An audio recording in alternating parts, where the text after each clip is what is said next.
Cô bé này đáng yêu quá. Không chỉ xinh như búp bê còn nhỏ mà đã biết phi hành.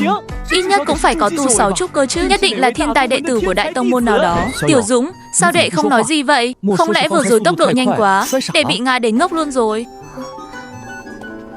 Tiểu Hữu, nơi này là đăng tiên đài của Thành Lâm Tiên, là nơi lục đại tông môn 3 năm một lần tuyển nhận đệ tử. Tiểu Hữu đừng bỏ lỡ cơ hội này. Thành Lâm Tiên, đây chẳng phải là địa danh trong bộ tiểu sư muội được cả tông môn cưng chiều sao? Chẳng lẽ mình xuyên vào sách rồi? Tuyệt quá, cuối cùng mình cũng không phải tiếp tục làm con rối cho gia ta được tự do rồi. Hey, hình như ta đi nhầm chỗ rồi. Mọi người cứ bận việc đi nhé. Tiểu Hữu đừng sợ, đứng đây là được rồi. Kiểm tra linh căn sắp bắt đầu. Cô cứ thử trước rồi hẵng nói.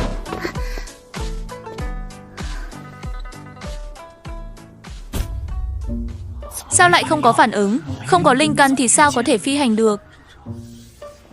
Tiểu Hữu, xin dừng bước. Nhất định là chắc linh thạch bị hỏng. Để ta mời các vị trưởng lão đến kiểm tra. Tiểu Hữu, cô đặt tay lên thử lại lần nữa xem.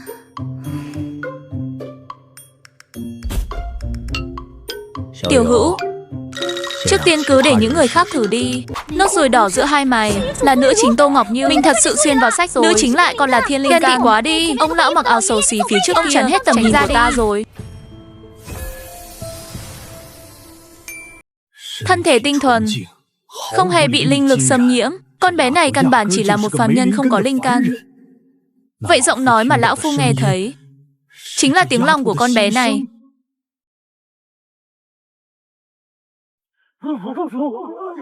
Là băng linh căn sao? Không, là cực phẩm băng linh căn. Thiên tài ngàn năm khó. Cô bé này là con nhà ai vậy? Quả nhiên lợi hại. Cô bé tên gì? Người ở đâu? Bẩm Nông tông chủ, tiểu nữ là Tô Ngọc Như, con gái của Tô gia. Tô gia danh tiếng lẫy lừng đó sao? Vậy cô đã có tông? Nếu chưa thì đến Tiên Kiếm Tông chúng ta đi. Ta đích thân thu nhận cô làm đệ tử chân truyền. Tiên Kiếm Tông các ngươi là đứng đầu lục đại tông môn của huyền chân giới, thiên tài nhiều vô số kể. Con bé này cứ để cho chúng ta Lâm Đan Tông đi. Này, hai tông các ngươi đã có quá nhiều nhân tài. Con bé này chẳng bằng để cho Vạn Khí Tông chúng ta. Vừa hay trước đó đại đệ tử của ta có được một thanh hảo kiếm, thuộc tính cực kỳ phù hợp với con bé. Đưa cho con bé là vị đừng tranh nữa. Cô bé huyền cơ tông chúng ta đi. Kiếm pháp hay luyện khí thì đâu cũng có thể học, nhưng hàng vạn loại trận pháp của chúng ta là độc nhất vô nhị. Này, mấy tông môn các người đừng tranh nữa. Tranh đến mức này rồi, chẳng lẽ không biết Tô Ngọc Như chọn tông môn nào cũng được. Đáng tiếc cho Phù Tông, một đại tông môn chính đạo có lịch sử mấy nghìn năm, sau này lại vì Tô Ngọc Như mà rơi vào cảnh tông môn tàn nát, người chết vô số. Ha ha, đúng là đồ trẻ con vô tri, ăn nói bậy bạ. Phù Tông ta tuy có phần sa sút, mỗi năm đều đứng chót trong các cuộc khảo hạch, nhưng nội tình vẫn còn đó. Sao có thể bị một con nhóc như cô ta hại đến mức tông môn tan cửa nát nữa? Với thiên phú của Tô Ngọc Như, sao có thể bỏ qua các tông môn khác mà lại chọn một tông môn năm nào cũng đội sổ như chúng ta? Ta vẫn luôn muốn học phù tu, nên muốn bái nhập Phù Tông, mong tông chủ thu nhận ta. Ấy, Phù Tông tông chủ, mau đưa thần lái chỉ bút cho Tô Ngọc Như đi. Như vậy may ra còn giữ được Phù Tông. Nếu không, mấy vạn người trong tông môn đều sẽ bị Tô Ngọc Như hại chết. Thần lái chi bút.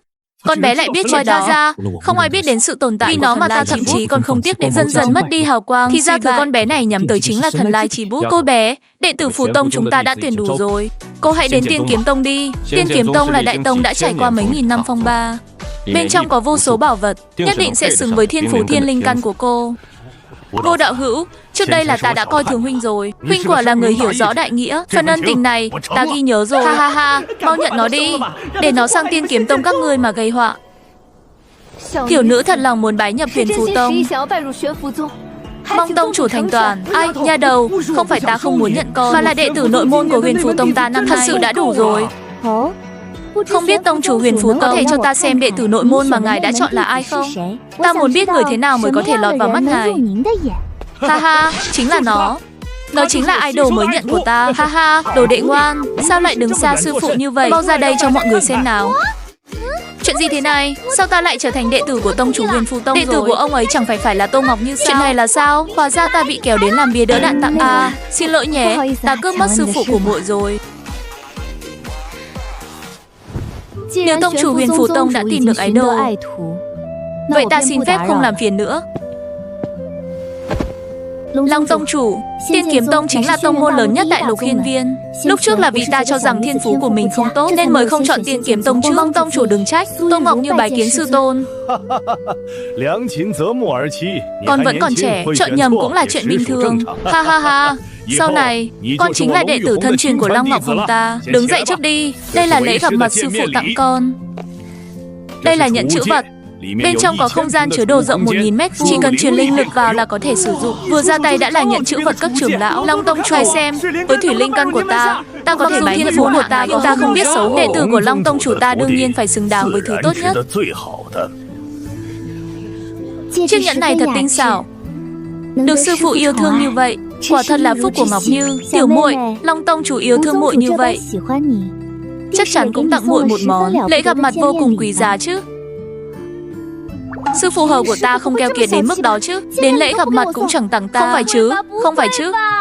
Hừ, lão phu há lại là loại tiểu nhân đó. Chẳng phải chỉ là một chiếc nhẫn không. Đợi lát nữa sẽ lấy ra một chiếc vòng tay có không gian có thể cho các ngươi sáng mắt ra. Không được, không gian vòng tay quá. Con bé này không bảo vệ nổi. Đồ đệ ngoan, lễ gặp mặt của con đương nhiên ta đã chuẩn bị từ lâu rồi. Về tông môn, sư phụ sẽ đưa cho con. Thật sao? Có thì cứ nói là không có đích. Con nói gì mà về tông môn sẽ đưa cho ta? Đồ nhi xin nghe theo sắp xếp của sư phụ. Ha ha, đồ đệ ngốc, sau này phải ăn uống đầy đủ vào. Thân thể con hơi yếu đấy. Đồ nhi xin ghi nhớ lời dạy của sư phụ. Ta thật muốn xem rốt cuộc là thiên tài thế nào mà khiến Ngô đạo tử vì nó từ chối ta. Không có chút linh lực nào. Sao có thể? Nhất định là nó đã che giấu tu 6.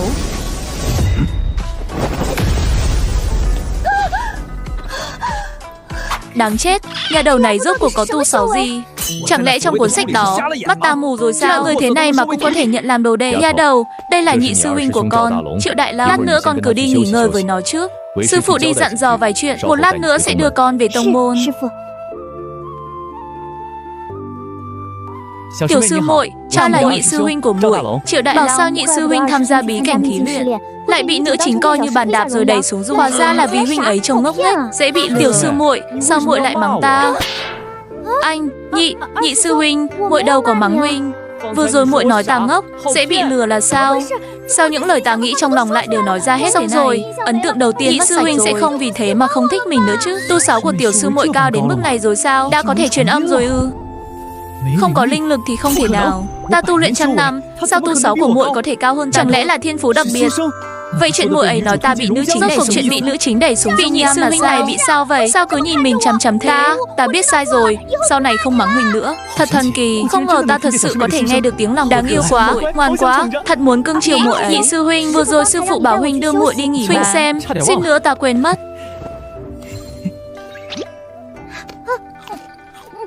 Ngọt quá.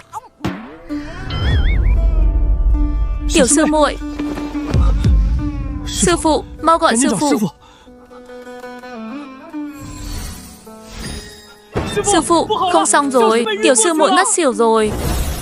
Sao vậy? Đang yên đang lành sao lại ngất? Vừa rồi con sợ tiểu sư muội đói nên đã cho muội ấy ăn mấy của táo. Ăn mấy của? 6 của. 6 cua, tiểu sư muội con bé không có linh lực, con cho nó ăn 6 của là muốn bổ chết nó sao?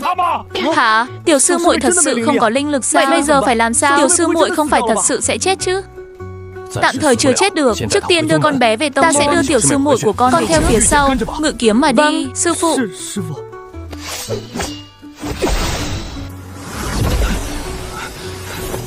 Sư phụ.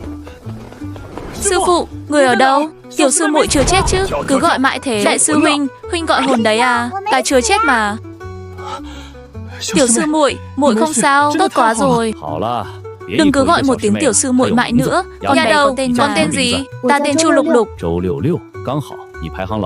Chu Lục Lục, vừa hay con sau này cứ gọi là Tiểu Lục. Trong nhà con còn người thân nào không? Nhà con không còn ai cả. Từ nhỏ con đã là cô nhi. Tiểu sư muội, những năm qua con chắc hẳn đã chịu không yên tâm. Sau này nhị sư huynh sẽ chăm sóc muội thật tốt. Có sư phụ ta ở đây, tự nhiên sẽ chăm sóc con bé. Sao lại để cho con làm sư huynh mà có đất dụng? Được rồi, Tiểu Lục, lại đây, nhận lễ ra mắt sư phụ tặng con. Đây là vòng tay không gian. Không gian của nó sẽ sinh ra theo linh khí của con. Linh khí càng mạnh, không gian càng lớn. Giờ mới đưa cho con là vì không muốn con quá nổi bật. Mang bảo vật quý trên người rất dễ khiến người khác nhòm ngó. Đây chẳng phải vòng tay không gian của nữ chính sao? Mình đã cướp sư phụ của cô ta, giờ lại lấy cả vòng tay của cô ta. Thế chẳng phải cô ta sẽ lột da mình ra sao? Tiểu Lục, đây là lễ ra mắt sư phụ tặng con. Đã cho con thì cứ nhận. Nếu có kẻ nào dám cướp đồ của con, sư phụ sẽ là người đầu tiên xử lý. Đúng vậy, Tiểu Lục sư muội, đây vốn là đồ sư phụ tặng muội, muội cứ yên tâm nhận đi. Thôi vậy, dù sao cướp sư phụ của cô ta cũng đã đắc tội thêm chút nữa cũng chẳng sao. Đa tạ, đồ đệ rất thích. Được rồi, mau chuyển linh lực vào thử xem. Sư phụ cố ý phải không? Biết rõ con không có linh lực, vậy mà con tặng con thứ phải có linh lực mới kích hoạt được như vòng tay không gian này. Con không có linh lực thì dùng kiểu gì đây? Ta đương nhiên không cố ý. Ta nghĩ việc con không có linh lực chỉ là tạm thời thôi. Để giáo sư kiểm tra kỹ cho con. Sư phụ, tiểu sư muội đảm tra cho muội xem vì sao muội ấy ngay là con sốt ruột mà. Cái này là sao? Sao lại như vậy? Sư phụ, người không cần kiểm tra nữa đâu. Đồ nhi biết mình không có linh căn, đương nhiên không thể tu luyện. Con cứ để giáo sư nói hết đã. Rồi giáo sư muốn nói, sao chuyện này lại thần kỳ đến vậy? Của thật quá thần kỳ. Hôm qua ta kiểm tra kinh mạch của con, một chút linh căn cũng không có. Vậy mà hôm nay lại phát hiện trong cơ thể con có 3 loại linh lực, lần lượt là hỏa, mộc và băng. Mặc dù hình như chúng không phải linh lực vốn có, nhưng chúng đã bền rễ vững vàng trong cơ thể con, đã bắt đầu có xu hướng hình thành linh căn. Chuyện này ta chưa từng nghe nói đến. Sư phụ, ý người là con có thể tu luyện rồi sao? Đương nhiên là được rồi. Tuyệt quá, ta cũng có thể tu luyện rồi. Ha ha. Đại Long, trước hết chăm sóc tốt cho tiểu Lục sư muội. Ta đến tàng thư các tra cứu xem rốt cuộc chuyện này là thế nào. Tiểu sư muội, đừng ngưỡng mộ, bao lâu nữa muội cũng có thể học bay rồi. Nhị sư huynh, huynh dạy muội tu luyện được chứ? Đây là sách nhập môn luyện khí. Muội cứ xem qua để hiểu sơ, xem xong huynh sẽ dạy muội cách nhập môn luyện khí. Ha ha ha ha. Không ngờ thật. Lão phu lại nhặt được một bảo bối. Sư phụ, sao người lại cười điên cùng thế? Ba chướng rồi sao? Tiểu Lục, con đúng là đệ tử ngoan của sáu sư. Sư phụ, xảy ra chuyện gì vậy? Sao người vui đến thế? Đại Long, đệ biết tiểu sư muội của mình thuộc linh căn gì không? Ha ha ha ha ha ha. Con không biết cũng là chuyện bình thường. Tiểu sư muội của con sở hữu dung hợp linh căn hiếm có vạn năm mới gặp một lần. Hả? Sư phụ, dung hợp linh căn là gì? Lợi hại lắm sao? Bảo con ngày thường đọc thêm sách thì không chịu. Dung hợp linh căn là linh căn có thể dung hợp ngũ hành linh căn cũng như linh khí của vạn vật. Trước đó ta không thể dò ra linh căn trong cơ thể tiểu sư là vì bản thân nó chưa hình thành linh căn, nhưng lúc ta truyền linh lực vào để dò xét, trong cơ thể nó liền xuất hiện hỏa linh căn. Vậy nói như thế, một linh căn trong người tiểu Lục là do linh lực của con diễn sinh ra sao? Hai linh căn này là do ta và con tạo thành. Ngoài ra còn có một linh căn cực kỳ hiếm gặp, đó là băng linh căn. Ta phải làm sao đây? Ta đã cướp sư phụ vào vòng tay không gian của tôi. Giờ người đó còn dò xét ta, chắc chắn đã để mắt đến ta rồi. Người ta đã luyện khí hậu kỳ, ta không được. Chẳng lẽ chỉ có thể đứng yên chờ hắn bại lộ ta sao? Ta không muốn bị đóng thành tượng băng đâu. Đáng sợ quá, tiểu sư muội đáng thương quá. Không được, ta không thể để kẻ khác bắt nạt tiểu sư muội của mình. Ta nhất định phải bảo vệ muội ấy thật tốt. Không được, ta không thể ngồi chờ chết. Ta phải chăm chỉ tu luyện để sống sót. Đến lúc đó, chẳng ai có thể làm gì được ta. Vậy tốc độ tu luyện của dung hợp linh căn có nhanh không? Thế mới đúng là đệ tử của Ngô đạo tử ta. Tiểu Lục, con xem đến đâu rồi? Sư phụ, còn 2 trang nữa là con xem xong rồi. 2 quyển còn lại con cũng xem xong rồi sao? Xem xong rồi ạ. Hơn nữa con còn thuộc hết cả rồi. Tiểu Lục à, là người không thể nóng lòng cầu thành như vậy. Biết chưa? Dù là đọc sách hay tu luyện, đều phải thành thật, vững vàng từng bước. Mấy quyển sách này con chưa xem xong cũng không sao. Sư phụ sẽ không trách con. Sư phụ chỉ hỏi tiến độ thôi. Con không thể vì muốn được sư phụ khen mà nói dối. Nhưng sư phụ, con thật sự đã thuộc hết rồi mà. Từ nhỏ con đã có khả năng nhìn qua một lần là nhớ. Con bé này, sao lại không chịu nghe lời dạy bảo thế? Nhập môn luyện khí, nhắm mắt, mỗi năm đều dự tính, tập trung tinh thần, ngồi xếp bằng, nhắm chặt 2 mắt, gạt bỏ tạp niệm trong lòng. Con bé này cũng cứng đầu thật đấy. Được, vi sư tạm thời nghe con đọc thuộc xem con có thể đọc được bao lâu. Chuyện gì thế này? Chẳng lẽ con bé này thật sự có khả năng nhìn qua là nhớ?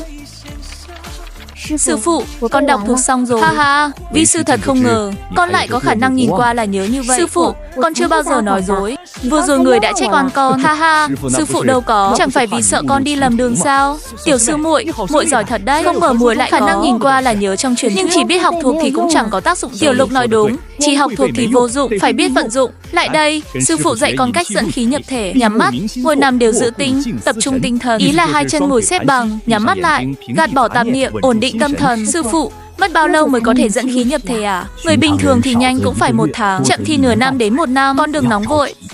Lần đầu nhị sư huynh của con dẫn khí nhập thể đã mất tận 1 tháng. Còn đại sư huynh Ôn Vũ Tình thiên phú cực cao của con cũng mất đến 7 ngày. Ngay cả sáu sư lần đầu dẫn khí nhập thể cũng phải mất tận 3 ngày rưỡi. Hừ, con đừng có xem thường sư phụ. Năm xưa, sáu sư cũng là thiên tài vạn người có một đấy. Phải biết rằng từ trước đến nay, những người có thể dẫn khí nhập thể trong đến trên đầu ngón tay cũng chẳng hết. Sư phụ, vậy người có thể dẫn khí nhập thể trong một ngày có mấy người à? Một ngày mà có thể dẫn khí nhập thể thì chưa từng nghe nói. Cho dù là những vị tiên nhân đã phi thăng thành tiên, cũng chưa từng nghe nói có ai làm được trong một ngày. Con nhà đầu này, đừng lúc nào cũng nghĩ đến chuyện gì cũng phải từ từ. Sư phụ, vậy thế này có tính là dẫn khí nhập thể rồi không à? Con. Tiểu sư muội, trời ơi. Muội đã dẫn khí nhập thể nhanh như vậy rồi sao? Thiên tài, muội đúng là thiên tài chân chính. Sư phụ, Tiểu Lục còn lợi hại hơn người mất 3 ngày mới dẫn khí nhập thể. Còn muội ấy chỉ mất nói chính xác thì muội ấy chỉ mất. Vi sư không biết chắc, cần con nói sao? Đồ thích khoe khoang. Vừa nãy còn khoe mình là thiên tài thế nào, kết quả còn chẳng bằng một ngón tay của nhà đầu này. Nhưng không sao, nhà đầu này dù có lợi hại thì vẫn phải ngoan ngoãn gọi ta là sư phụ. Tiểu Lục à, giáo sư không ngờ thiên phú của con lại cao đến vậy. Không chỉ có hợp linh căn mà còn có khả năng đọc qua là chỉ trong chốc lát đã có thể dẫn khí nhập thể. Nhưng giáo sư hy vọng con không được kiêu ngạo, tu luyện phải vững vàng từng bước, không kiêu, không nóng. Người tu đạo chúng ta không chỉ tu đạo mà còn phải tu tâm. Nhớ kỹ chưa? Tiểu Lục xin ghi nhớ lời sư phụ dạy. Ngoan lắm. Hôm nay con cũng đã bôn ba cả ngày rồi. Cứ về nghỉ ngơi cho tốt trước đi. Ngày mai giáo sư sẽ đích thân chỉ dạy con. Sư phụ, người vẫn chưa sắp xếp chỗ ở cho Đồ Nhi mà. Ôi, xem trí nhớ của ta này, phía đông có một tòa chiêu dương các, có một tiểu viện, con qua đó ở đi. Tứ sư tỷ của con đi lịch luyện vẫn chưa về, đợi muội ấy trở về, vừa hay có thể làm bạn sư phụ con.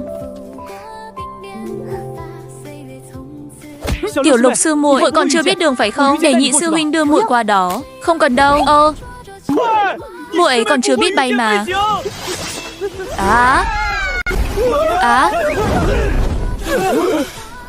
Sư phụ, nhị sư huynh, sao hai người cũng rơi xuống đây vậy? Tiểu Lục sư muội, cái này của muội là pháp khí gì vậy? Pháp khí gì cơ? Muội không cảm nhận được dao động linh khí sao? Thứ bình thường giáo sư dạy con đều quẳng hết vào bụng chó rồi à? Hi hi, sư phụ, con xin lỗi. Chuyện này con đúng là quên mất. Nhị sư huynh, cái này của muội không phải, nó gọi là dù lượn, là một công cụ có thể nhờ sức gió để lướt trên không trung. Ồ. Nhị sư huynh, nếu huynh thấy hứng thú, khi nào có thời gian muội đa tạ sư muội, lại sắp đâm vào người rồi. Đừng nói chuyện nữa, đừng nói chuyện nữa. Được rồi, Đại Long, con ở lại đây sắp xếp chỗ ở cho muội. Ngày mai đưa muội ấy đi làm quen với tông môn. Sư phụ.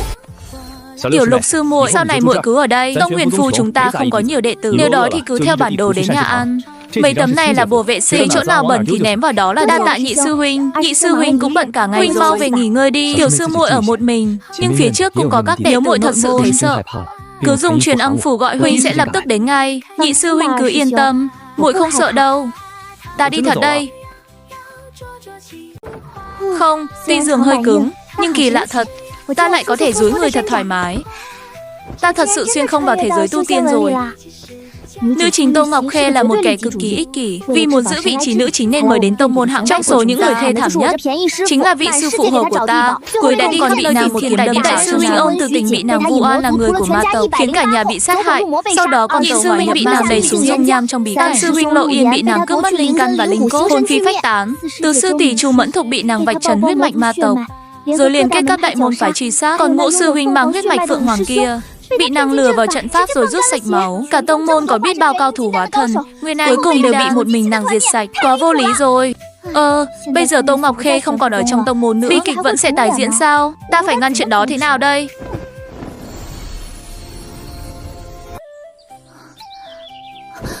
Đây là đâu? Tối qua ta lại nằm mơ sao?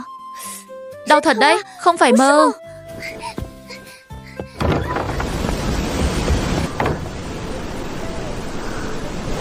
Tiểu Lục sư muội, nhị sư huynh.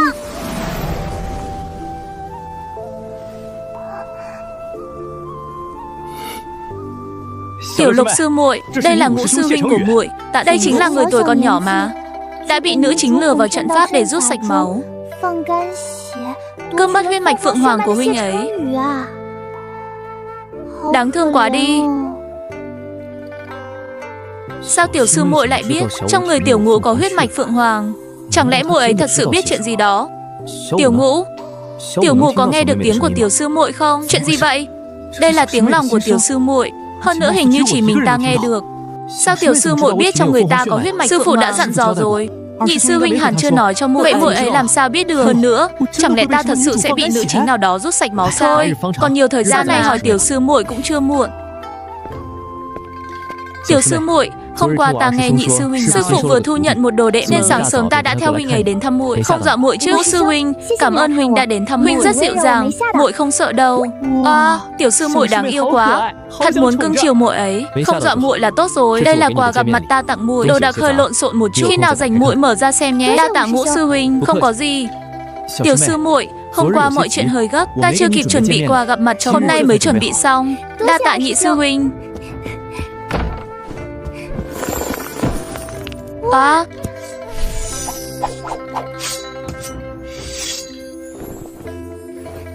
nhị sư huynh chu đáo thật đấy. Nhị sư huynh, ngũ sư huynh, cảm ơn hai huynh đã giúp muội dọn dẹp sân. Tiểu Lục sư muội, bộ đồ này vừa đáng yêu. Đa tạ nhị sư huynh, rất vừa vặn. Tiểu Lục sư muội đáng yêu quá. Thật muốn véo đôi mà phúng phính của muội ấy. Tiểu sư muội, muội thấy thanh kiếm nhỏ ta tặng chưa? Tuy không phải thứ tốt lắm, nhưng cũng là một thanh linh khí trung phẩm. Muội cứ dùng chút, sau này ngũ sư huynh sẽ tìm cho muội linh khí tốt hơn. Ngũ sư huynh, đây là linh khí trung phẩm đấy, muội rất thích. Cảm ơn huynh. Ồ, Tiểu Ngũ, ta nhớ lúc đệ vừa trở về, linh lực trên người còn vô cùng dồi dào. Sao bây giờ trông ảm đã đi nhiều vậy? Vậy sao? Sao ta lại không nhận ra nhỉ? Có lẽ ta nhớ nhầm rồi. Không đâu, muội thấy xung quanh huynh có linh khí màu xanh rất đẹp đang lượn quanh mà. Tiểu sư muội, muội đã đạt luyện khí sơ kỳ rồi sao? Nhị sư huynh, huynh chẳng phải nói tiểu sư muội mới dẫn khí nhập thể sao? Huynh lại dám lừa đệ. À, đúng vậy. Hôm qua tiểu sư muội mới dẫn khí nhập thể mà. Tiểu sư muội, muội đột phá luyện khí sơ kỳ từ nhanh thật đấy. Muội cũng không biết nữa. Tối qua muội về là ngủ luôn mà. Nhị sư huynh, giờ đệ tin lời huynh rồi. Tiểu sư muội chẳng cần tu luyện cũng tăng tu. Khi một khắc dẫn khí nhập thể có là gì? Đệ phục rồi. Hey hey, đã nói rồi mà. Tiểu sư muội chỉ mất một khắc đã dẫn khí nhất thể. Giờ thì đệ tin hoàn toàn rồi. Sư phụ đúng là may mắn nhận được một bảo bối quý giá như vậy. Vậy muội phải tu luyện bao lâu mới đến trúc cơ kỳ? Tu sĩ bình thường tu luyện cả 100 năm chưa chắc đã trúc cơ. Người có thiên phú tốt thì cũng phải vài chục năm. Thiên tài các đại tông môn cũng phải mất hơn 10 năm. Còn tiểu sư muội thì chắc trong vòng 10 năm là được. Theo ta thấy, với tư chất thiên nhân của tiểu sư muội, muốn đột phá trúc cơ thì 3 năm, 2 năm là cùng. 3 năm, 2 năm. Nữ chính đã thành kim đan rồi, ta làm sao đổi kịp được? Mê mông, Tiểu Lục sư muội, muội nói gì không vậy? Có gì đâu, muội chỉ nói nhị sư huynh, ngũ sư huynh thu dọn xong hai huynh dẫn muội đi dạo quanh tông môn nhé. Được. Tiểu sư muội, để ta dẫn muội đi. Nào, ta điểm danh binh. Điểm chúng ai? Người đó làm đại binh. Ngũ sư huynh, làm phiền huynh đưa muội một đoạn nhé. Nhị sư huynh, vậy lần này đệ đưa tiểu sư muội đi trước nhé. Tiểu sư muội, đứng vững nhé. Sư huynh chuẩn bị bay đây. Tiểu sư muội, nắm chặt y phục của ta nhé. Ngũ sư huynh, huynh có thể bay nhanh hơn chút nữa không? Tiểu sư muội, đây là tàng kinh các, có tất cả 9 tầng. Tầng 1, tất cả đệ tử đều được 2 dành cho mọi môn. Tầng 4 chỉ dành cho đệ tử thân. Từ tầng 5 trở lên là nơi dành riêng. Sau này muội cầm lệnh bài thân truyền là có thể tự do ra vào. Lệnh bài đang ở chỗ lát nữa ta đưa muội đi lấy. Nhị sư huynh, đây là diễn võ đài phải không? Đúng.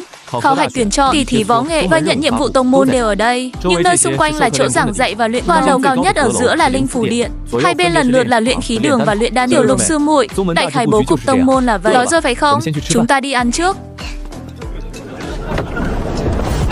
Là đệ tử thân truyền của trưởng môn, Đại Long sư huynh và Thành Vũ sư huynh kìa. Còn cô bé mũm mĩm đi phía sau họ là ai vậy? Muội không biết sao? Đó là đệ tử mới được trưởng môn thu nhận. Nghe nói mới chỉ 10 mấy tuổi còn nhỏ mà đã biết ngự kiếm phi hành rồi.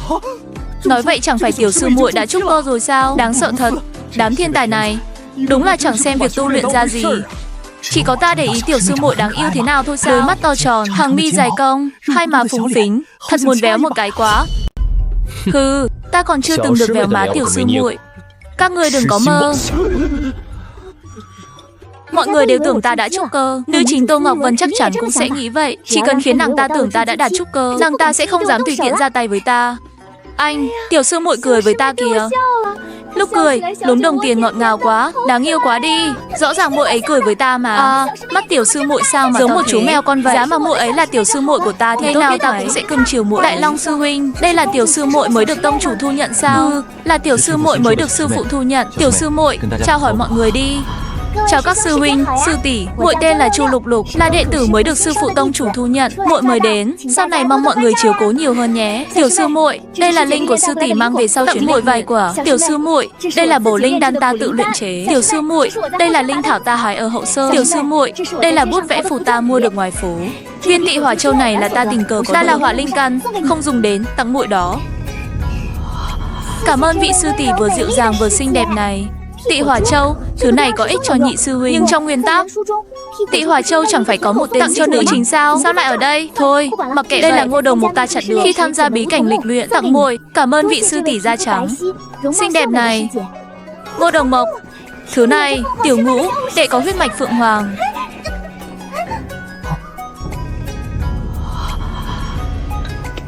Đã là tấm lòng của mọi người, tiểu sư muội cứ nhận đi.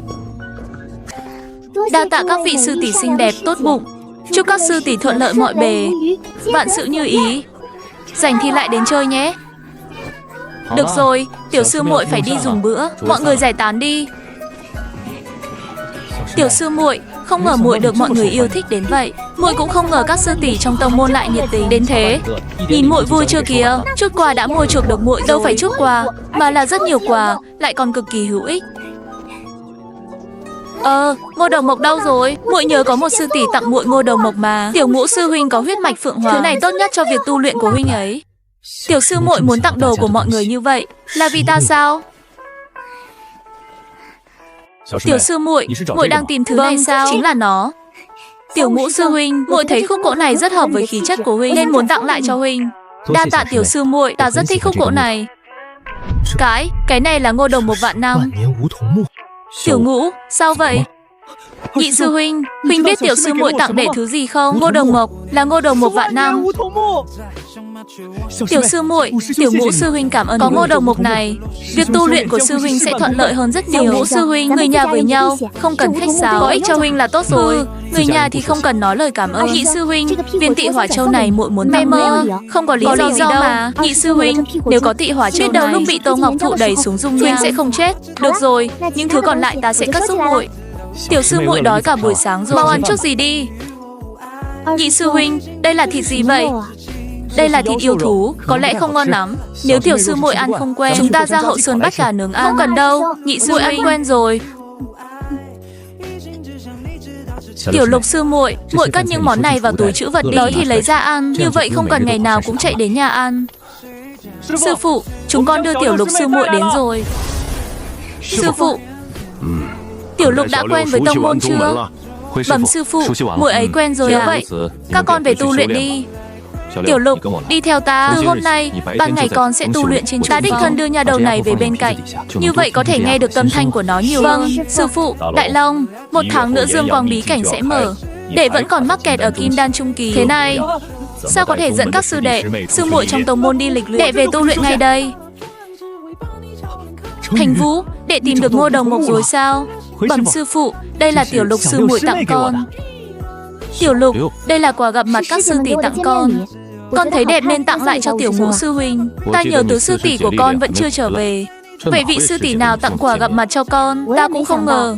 Con chỉ chào hỏi họ một tiếng, khen họ một câu, mà họ đã tranh nhau tặng quà gặp mặt cho con. Đúng vậy, có lẽ các vị sư tỷ thấy ta là đệ tử của sư phụ nên mới tặng ta thôi. Mấy vị sư huynh sư tỷ kia của con đâu được đối đãi như vậy. Được rồi, Thành Vũ, nếu con đã có Ngô Đồng Mộc thì bí cảnh Nham Dương tháng sau không cần đi nữa. Đến lúc đó để Đại Long dẫn các đệ tử khác đi là được. Con về bế quan tu luyện đi. Vâng, thưa sư phụ. Vốn định để Tiểu Ngũ sư huynh trong bí cảnh giúp đỡ Tô Ngọc Như, giờ huynh ấy lại không đi nữa. Nếu nhị sư huynh bị Tô Ngọc Như đẩy nham thì phải làm sao? Không được, nhị sư huynh đối xử với ta tốt như vậy, ta tuyệt đối không thể trơ mắt nhìn huynh ấy. Ta cũng phải theo đến bí cảnh Viêm Dương, luôn đề phòng Tô Ngọc Như. Hê si, Tiểu Lục à, sáu sư biết con cũng muốn đi theo. Nhưng bí cảnh Nham Dương chỉ có tu sĩ trúc cơ mới được vào. Con không đi được. Sư phụ, vẫn còn 1 tháng mà. Biết đâu 1 tháng nữa con có thể trúc cơ. Đứa ngốc này, con thật sự nghĩ tu luyện đơn giản như ăn cơm sao? Trong 1 tháng này, con có thể đạt luyện khí sơ kỳ đã là rất tốt rồi. Nhưng nếu con đã muốn đi, thì cứ theo sáu sư cố gắng tu luyện đi. Chỉ biết tu luyện thôi thì chưa đủ, kiến thức lý thuyết cũng phải vững. Mang những cuốn sách này về, tối đọc đi. Hừ, còn dùng túi trữ vật nữa à? Chiếc vòng tay không gian sáu sư cho con không dùng được sao? Không dùng thì trả lại ta. Hi hi, sư phụ không nói thì con suýt quên mất. Con bé này cũng biết của cải không nên phô ra ngoài. Không tệ, được rồi. Vi sư truyền cho con vài loại công pháp tu luyện. Con tự chọn loại phù hợp nhất, xem kỹ rồi luyện theo phương pháp của sư phụ. Hiệu quả của thật không tệ, nhưng luôn cảm thấy hình như vẫn thiếu chút gì đó. Hôm nay đến đây thôi, ngày mai con lại đến. Đây là ngọc bài của đệ tử thân truyền. Cầm nó thì con có thể tự do đi lại trong các phòng treo. Về nghỉ ngơi cho tốt. Con đang trong lúc phát triển cơ thể, tuyệt đối không được thức khuya. Đồ nhi xin ghi nhớ lời sư phụ dạy bảo. Tiểu sư muội, cuối cùng muội quá về rồi. Nhị sư huynh mang gì vậy? Thịt thỏ nướng. Ta bắt. Tiểu ngũ muội mau nếm thử đi. Mềm ưng, ngon Tiểu ngũ sư huynh, thịt thỏ huynh nướng vừa mềm vừa thơm, vị không tệ chứ. Trước đây ta đặc biệt xuống núi tìm người học. Tiểu lục sư muội, bộ ta đều ăn rồi. Xin lỗi, sư huynh, ta chưa từng được ăn món gì ngon đến thế này. Tiểu lục sư muội, sau này muội muốn ăn gì thì cứ bảo tiểu ngũ sư huynh nấu. Tiểu ngũ sư huynh món gì cũng nướng được, hơn nữa đảm bảo ngon. Tiểu ngũ sư huynh, vậy quyết định thế nhé. Tiểu lục sư muội, sau này khi có thời gian, ta sẽ dẫn muội xuống núi thưởng thức hết mỹ thực thiên hạ. Dưới núi vui lắm, đợi bọn ta bế quan trở về rồi sẽ dẫn muội xuống chơi. Bế quan? Nhị sư huynh, tiểu ngũ sư huynh, hai huynh sắp bế quan sao? Phải bế quan rồi. Ta phải chăm chỉ tu luyện. Tiểu sư muội, nhờ có muội mà ta có được ngôi đầu 1 vạn năm này. Ta cũng phải bế quan tu luyện thật tốt. Nhị sư huynh, muội đã đạt kim đan sơ kỳ rồi. Biết đâu sau khi bế quan trở ra, tu 6 của muội sẽ vượt. Yên tâm đi, ta sẽ không để muội vượt qua ta đâu. Được rồi, trời cũng không còn sớm, bọn ta phải về rồi. Tiểu sư muội, đây là phù dịch, nếu muội gặp nguy hiểm thì có thể dùng. Ta có mấy lá phù do hai vị sư huynh vẽ, thiên phú bình thường, nhưng lá phù này chắc hẳn hai huynh ấy đã mới vẽ được nhiều công sức, xem như lá bài bảo mệnh. Đa tạ nhị sư huynh, đa tạ tiểu ngũ sư huynh. Mê mơ, mê mơ. Cố lên, dùng sức nào. Thành công rồi, thành công rồi.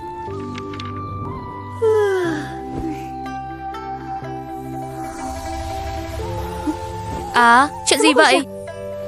Chẳng lẽ nằm tu luyện mới là cách đúng sao? Hê hê.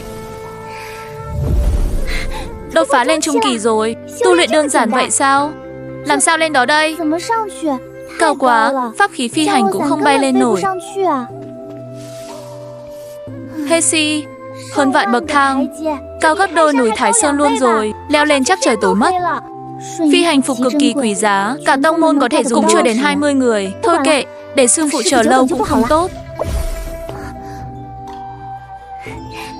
Thần kỳ thật. Đợi ta trúc cơ nhất định phải học phù tu với sư phụ. Sư phụ ngoan. Đồ nhi, sáu sư phải cùng các trưởng lão đến đăng tiên đài thu nhận đệ tử. Con tự tu luyện vài ngày đi. Có chuyện thì tìm nhị sư huynh. Nhị sư huynh cũng bế quan rồi. Sách của sư phụ sắp đọc hết rồi. Đến tàng kinh các mượn vài quyển để tu luyện đi. Nếu linh lực có thể hội tụ thì của nhiên cũng có thể phân tán. Thẻ thân phận. Vào đi, sách từ tầng 1 đến tầng 4 đều có thể đọc. Đa tạ lão gia gia.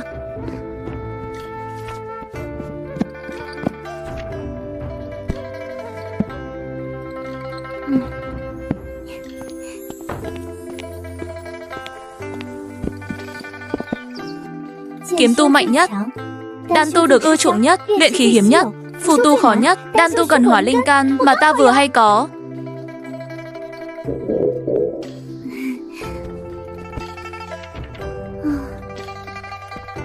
Lộc gia gia, ta muốn mượn mấy quyển sách này về đọc. Cháu là đệ tử của vị chân nhân nào? Sao ta chưa từng gặp cháu? Ta là tiểu đệ tử mới được tông chủ thu nhận. Chu Lục Lục. Tiểu đệ tử mới được tông chủ thu nhận sao? Sách cứ mượn đọc, đến hạn thì trả. Đa tạ Lục gia gia.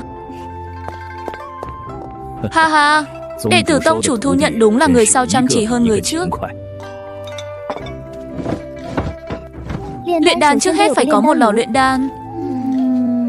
Lò luyện đan chẳng qua là cái nồi cao cấp hơn. Nồi sắt này cũng là nồi mà. Tính sơ sơ chắc cũng không khác mấy đâu nhỉ. Cứ thử xem sao. Quyết định rồi. Bổ linh đan, dùng để bổ sung linh khí. Ở sau núi vừa hay có.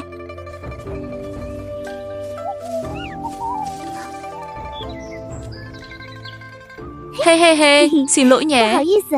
Đám linh thảo này ta lấy hết. Huyền Huyền, chúng ta có hôn nước, thanh mai trúc mã, sớm muộn cũng thành đôi. Tu trước cũng là chuyện hợp tình hợp lý. Buông tay, đó chỉ là hôn ước do cha mẹ định đoạt, không thể xem là thật. Đây chẳng phải vị sư tỷ hôm qua tặng ta bì hỏa châu. Không thể xem là thật, không thể xem là thật. Trở thành đệ tử nội môn rồi liền muốn phủi sạch quan hệ sao? Thà cho người ngoài. Cũng không cho ta, người thanh mai trúc mã. Bì hỏa châu là đồ của ta, ta muốn cho ai thì ngươi cũng không chịu tặng cho thanh mai trúc mã sao? Đây chính là tên liếm cầu tặng bì hỏa châu cho Tô Ngọc Như. Ta đã cướp mất cơ duyên của hắn, nên hắn thẹn quá hóa giận. Ngươi là của ta, đồ của ngươi cũng là của ta. Muốn thoát khỏi ta, nằm mơ đi. Luyện khí trung kỳ mà cũng muốn đối đầu với trúc cơ. Ngoan ngoãn một chút, nếu làm ngươi bị thương thì không hay đâu. Cứu mạng. Tiện nhân, còn động đậy ta giết người. Trúc cơ mà cũng không chịu nổi một đòn. Mau dùng phù thuần di chạy thoát đi. Tiểu sư muội. Sư tỷ, là muội, tỷ không sao chứ? Ha ha ha ha. Ta còn tưởng ngươi gọi được viện binh nào, hóa ra chỉ là một con nhóc. Ha ha ha, Quan Tú Vĩ, ta khuyên người tốt nhất cút ngay bây giờ. Nếu làm tỷ ấy bị thương, trong cái mạng của ngươi cũng không. Bảo sao tên này khiến người ta ghê tởm đến vậy. Hóa ra đúng là liếm cầu của nữ chính Tô Ngọc Như. Sư tỷ Hạ Uyển, tỷ chính là người bị giam cầm, lợi dụng, sau đó bị Quan Tú Vĩ ném vào lò luyện đan. Đáng thương. Vị tỷ ấy sao?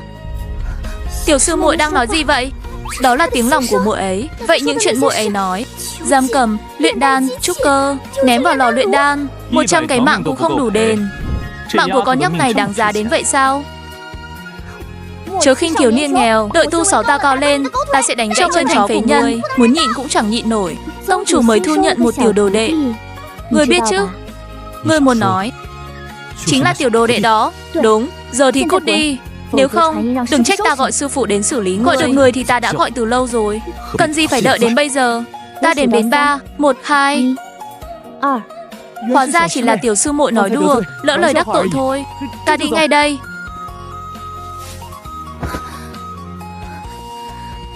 Sư tỷ, tỷ không sao chứ? Đáng chết, cái tát này đau thật đấy. Đợi tu 6 ta cao lên, ta sẽ cho cái mặt heo của hắn biết tay. Ta không sao, tiểu sư muội. Vừa rồi đa tạ muội. Sư tỷ không cần khách sáo, muội con phải cảm ơn tỷ vì con bị hóa. Nó giúp muội rất nhiều. Tiểu sư muội, ta là Hạ Uyển, đệ tử thân truyền dưới trướng Trương trưởng lão. Quan Tú Vĩ là hôn phu do gia đình ta định sẵn. Từ khi ta trở thành đệ tử nội môn, hắn liền tìm đủ cách đòi tài nguyên, ép ta kết hôn. Ta không đồng ý nên hắn ngày càng tức tối. Giờ còn trở mặt với ta nữa. Trước đây hắn đối xử tốt với tỷ chẳng qua tỷ trở thành đệ tử nội môn, còn hắn chỉ là đệ tử mới vừa ghen ghét vừa tìm cách khống chế, ép tỷ phải khuất phục. Đúng là loại đàn ông ăn bám, cặn bã ăn bám còn muốn được nằm mơ đi. Đúng là hết nói nổi. Sư tỷ, muội cũng thấy hắn chẳng phải hạng tốt đẹp gì. Vừa rồi tỷ cười là vì đã nghĩ ra cách trả đũa hắn rồi sao? Sư tỷ Hạ Uyển, muội nghe kế hoạch trả thù muội có thể cho tỷ 50 món ăn. Quan Tú Vĩ cứ đòi hỏi, lại còn muốn ngăn cản ta. Có thể cho hắn một cú đau nhớ đời. Sư tỷ Hạ Uyển, tỷ thật sự có cách sao? Tiểu sư muội muốn luyện đan, có ai dạy muội chưa? Muội muốn thử loại đơn giản nhất là bổ linh đan. Ta cũng biết sơ sơ, hãy thêm ít linh thảo, ta dạy muội. Tiểu sư muội, con lò luyện đan đâu? Luyện trong sân sẽ an toàn hơn. Được thôi.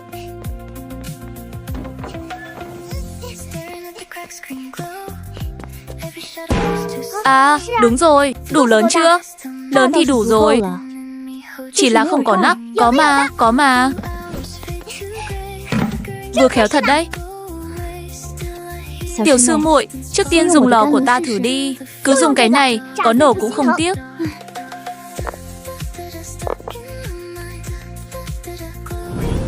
Nhìn kỹ nhé, dẫn linh hỏa vào, thêm linh thảo, khống chế linh lực. Quan trọng nhất là dùng linh khí cảm nhận bên trong linh thảo giải phóng dược lực hoàn toàn.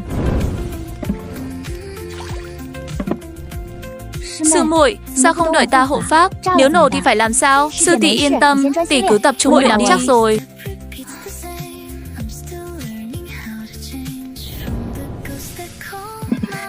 7 viên bổ linh đan trung phẩm, bình thường chỉ được 6 viên, hôm nay còn vượt mức nữa. May quá, chỉ là cứ phải giơ tay điều khiển linh khí lâu nên hơi mỏi. Tiểu sư muội, cố lên, dược liệu trong nồi trông giống hệt lần trước ta luyện. Ta cũng có linh cảm sắp thành công rồi. Sắp thành công rồi. Tiểu sư muội, muội không sao chứ? Tiểu sư muội, không sao đâu. Lúc mới luyện đan, ta cũng thường xuyên làm nổ lò. Sư tỷ Hạ Uyển, rõ ràng muội đã ngửi thấy mùi dược hương rồi mà. Sư tỷ, lần đầu luyện đan tỷ cũng bị nổ sao? Lần đầu luyện đan ta không bị nổ, nhưng cũng chỉ luyện được 1 viên hạ phẩm. Luyện nhiều thì sẽ quen tay, cứ thử thêm vài lần là được. Muội dùng nồi để luyện chứ không phải lò luyện đan. Thất bại cũng là chuyện bình thường mà. Rõ ràng cảm giác rất tốt mà, sao cuối cùng vẫn nổ nhỉ? Đây là số đan dược muội luyện được, 1239 viên. Sao trên viên đan này hình như còn có vết nứt vậy? Đó là đan văn, chỉ đan dược cực phẩm mới có.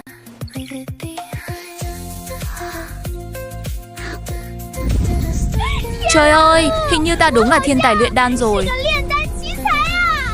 Ha ha ha, linh dược này đáng tiền quá. Sau này chẳng cần lo thiếu tài nguyên nữa. Phát tài rồi, phát tài rồi. Nồi sắt còn luyện đan được thì cái này chắc cũng chẳng có vấn đề gì.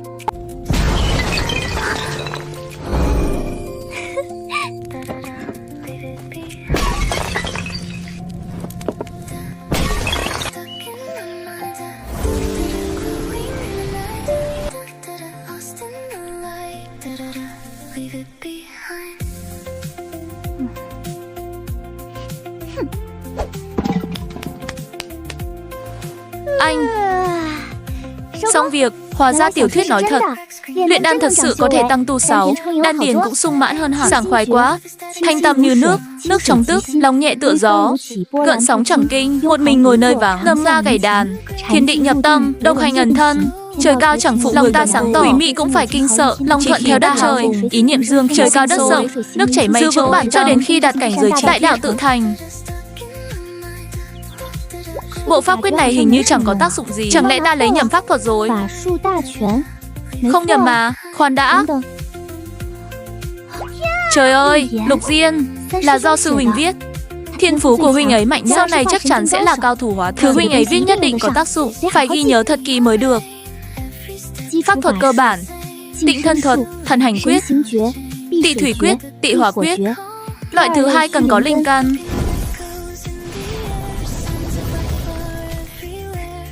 Tiểu sư muội, muội có ở nhà không? Sư tỷ Hạ Uyển, tỷ đến rồi. Tiểu sư muội, ai chăm sóc muội vậy? Muội tự chăm sóc mình mà.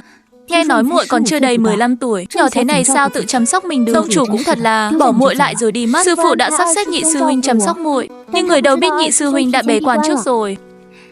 Tiểu sư muội, ngồi xuống đi, để sư tỷ chải tóc cho muội. Đây sư tỷ vừa trắng vừa thơm lại mềm nữa. Ha ha, cái miệng nhỏ này ngọt như bôi mật vậy.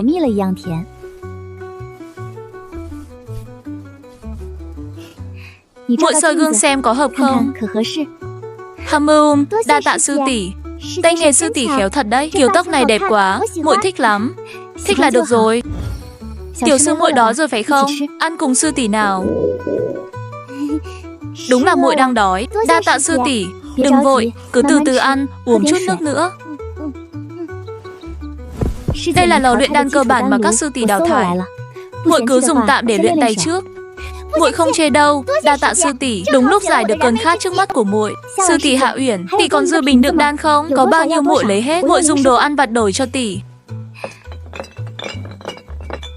Trước mắt có hơn 30 bình, nếu vẫn cần, ta có thể giúp muội gom thêm ở đan phòng. Một bình đổi lấy 10 phần đồ ăn vặt nhé. Muội luyện ra cả một chậu rồi.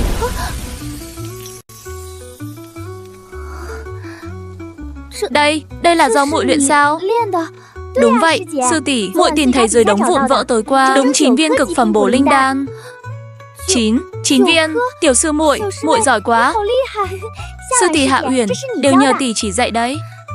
Không đâu, tiểu sư muội, là do ngộ tính của muội quá cao, tỷ cũng nhờ muội chỉ điểm mà. Sư tỷ, tỷ cầm lấy những viên đan này đi. Tiểu sư muội, thứ này quý giá quá, nếu thật sự muốn cho thì cho ta một bình thôi. Một bình là đủ rồi. Không được, ít nhất phải 2 bình. Bình dư ra này là quà đáp lễ cho Hỏa Châu hôm trước. Tỷ cứ yên tâm, những sư tỷ tặng quà gặp mặt cho muội hôm đó, muội đều nhớ cả. Muội nhớ những sư tỷ đó là ai? Muội chỉ nhớ mặt chứ không nhớ tên. Ta đại khái biết, hay là ta gọi họ tới để muội tự nhận mặt. Tuyệt quá, đa tạ sư tỷ. Không có gì, có nó rồi, biết đâu ta có thể luyện ra đan dược phẩm cấp cao hơn. Sư tỷ Hạ Uyển, tỷ nhất định làm được. Trong nguyên tắc, tỷ vốn là luyện đan sư có thiên phú tuyệt đỉnh.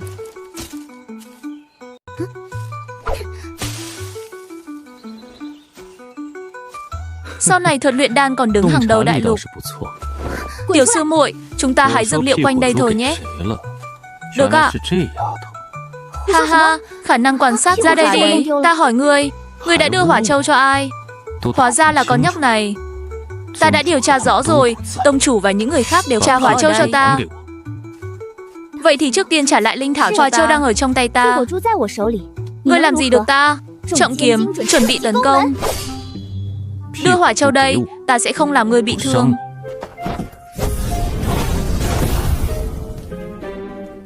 Tiểu nha đầu, ngươi dám ra tay.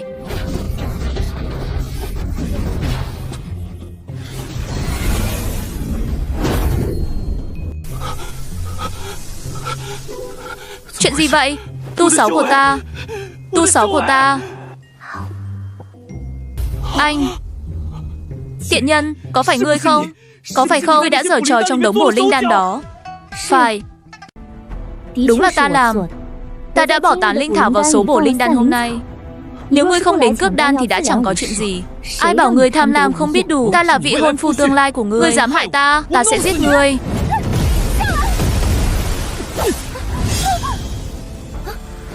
Đúng là đáng đời, đáng đời. Anh. Tiểu sư muội, trong cơ thể muội còn có linh căn băng hệ sao? Đúng vậy, pháp thuật này ta vừa học hôm nay. Vừa hay có dịp dùng đến. Ngươi tưởng thế này là có thể nhốt được ta sao? Biến ra nhiều băng như vậy, linh lực sắp cạn rồi chứ gì. Cạn thì đã sao? Lại đây, vừa hay ta chưa từng đánh nhau. Lấy người ra luyện tay vậy. Hàn băng kiếm. Con nhà đầu thối tha. Ta sẽ giết ngươi. Ta thấy không bỏ qua. Con có thể chơi kiểu này sao? Ta cũng thử xem. Ha ha ha. Cầm thứ đồng nát sắt vụn mà cũng dám đấu với ta. Kiếm của ta đây chính là linh kiếm, thủy nhận kiếm, linh khí cấp thấp. Chuyện gì vậy? Thanh kiếm này rõ ràng là linh khí trùng, sao lại không đấu nổi cả một thanh cấp thấp? Khoan đã, chẳng lẽ là do lần trước chém kiếm? Ha ha, đồ ngu. Lại lấy một thanh sắt phế không có chút linh khí nào ra, xem ta đánh nát nó thế nào.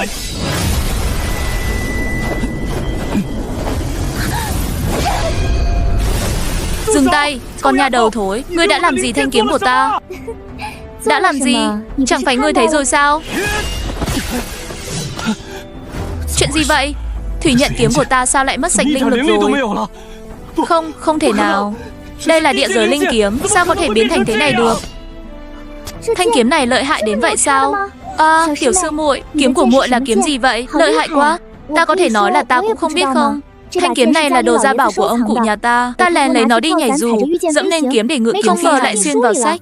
Ai mà biết nó lại là thứ nghịch thiên đến vậy chứ. Con nha đầu thối, ngươi làm hỏng kiếm của ta, nhất định phải đền cho ta một thanh. Đền luôn thanh kiếm trong tay ngươi cho ta là được. Nằm mơ đi.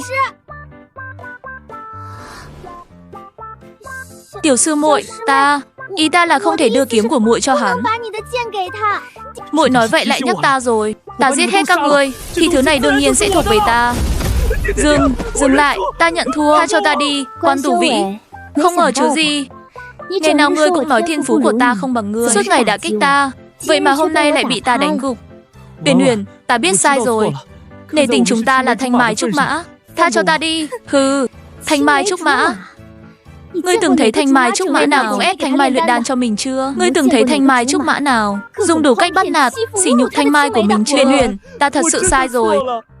Ta chỉ sợ không theo kịp bước chân của nàng, nên mới muốn dùng cách này để giữ nàng bên cạnh. Nể tình trước đây ta từng đối xử tốt với nàng. Tha cho ta một mạng đi, sư tỷ, không thể tha cho hắn.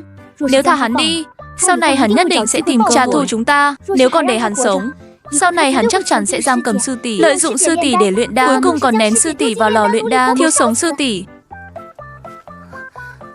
Uyển Uyển, tha cho ta lần này đi, ta thật sự biết sai rồi. Sau này ta tuyệt đối không gây phiền phức cho các nàng nữa. Sư môn không cho phép đệ tử nội đấu. Nếu người dám giết ta, người cũng sẽ bị trục xuất khỏi sư môn. Nơi hoang vu hẻo lánh thế này, ai mà biết được chứ?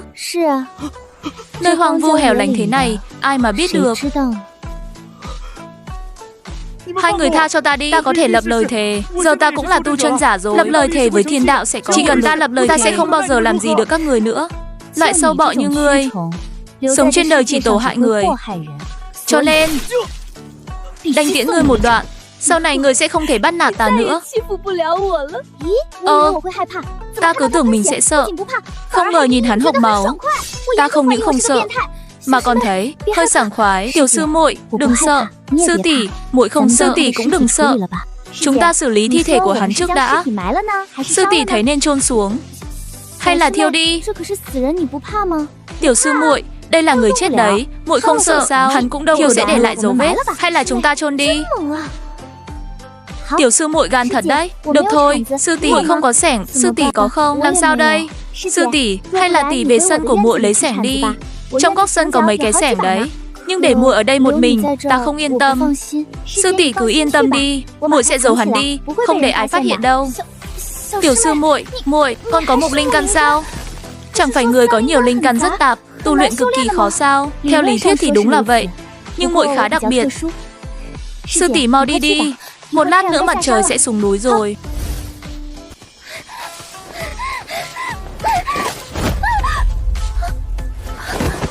Đại Long sư huynh.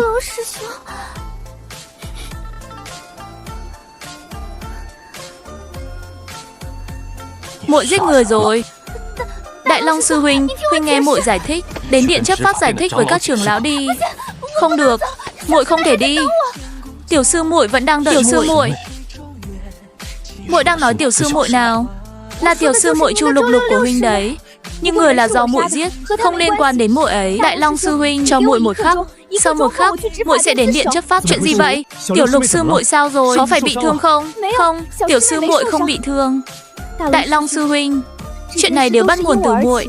Quan Tù Vĩ biết muội đã tặng Bích Hỏa Châu cho tiểu sư nên đã theo dõi bọn muội. Hắn biết tông chủ và mấy vị sư huynh đều không có ở đây nên muốn giết muội và tiểu sư muội để cướp bảo vật. Muội nhất thời tình thế cấp bách nên mới ra tay. Ý muội là Quan Tù Vĩ này muốn giết tiểu sư muội.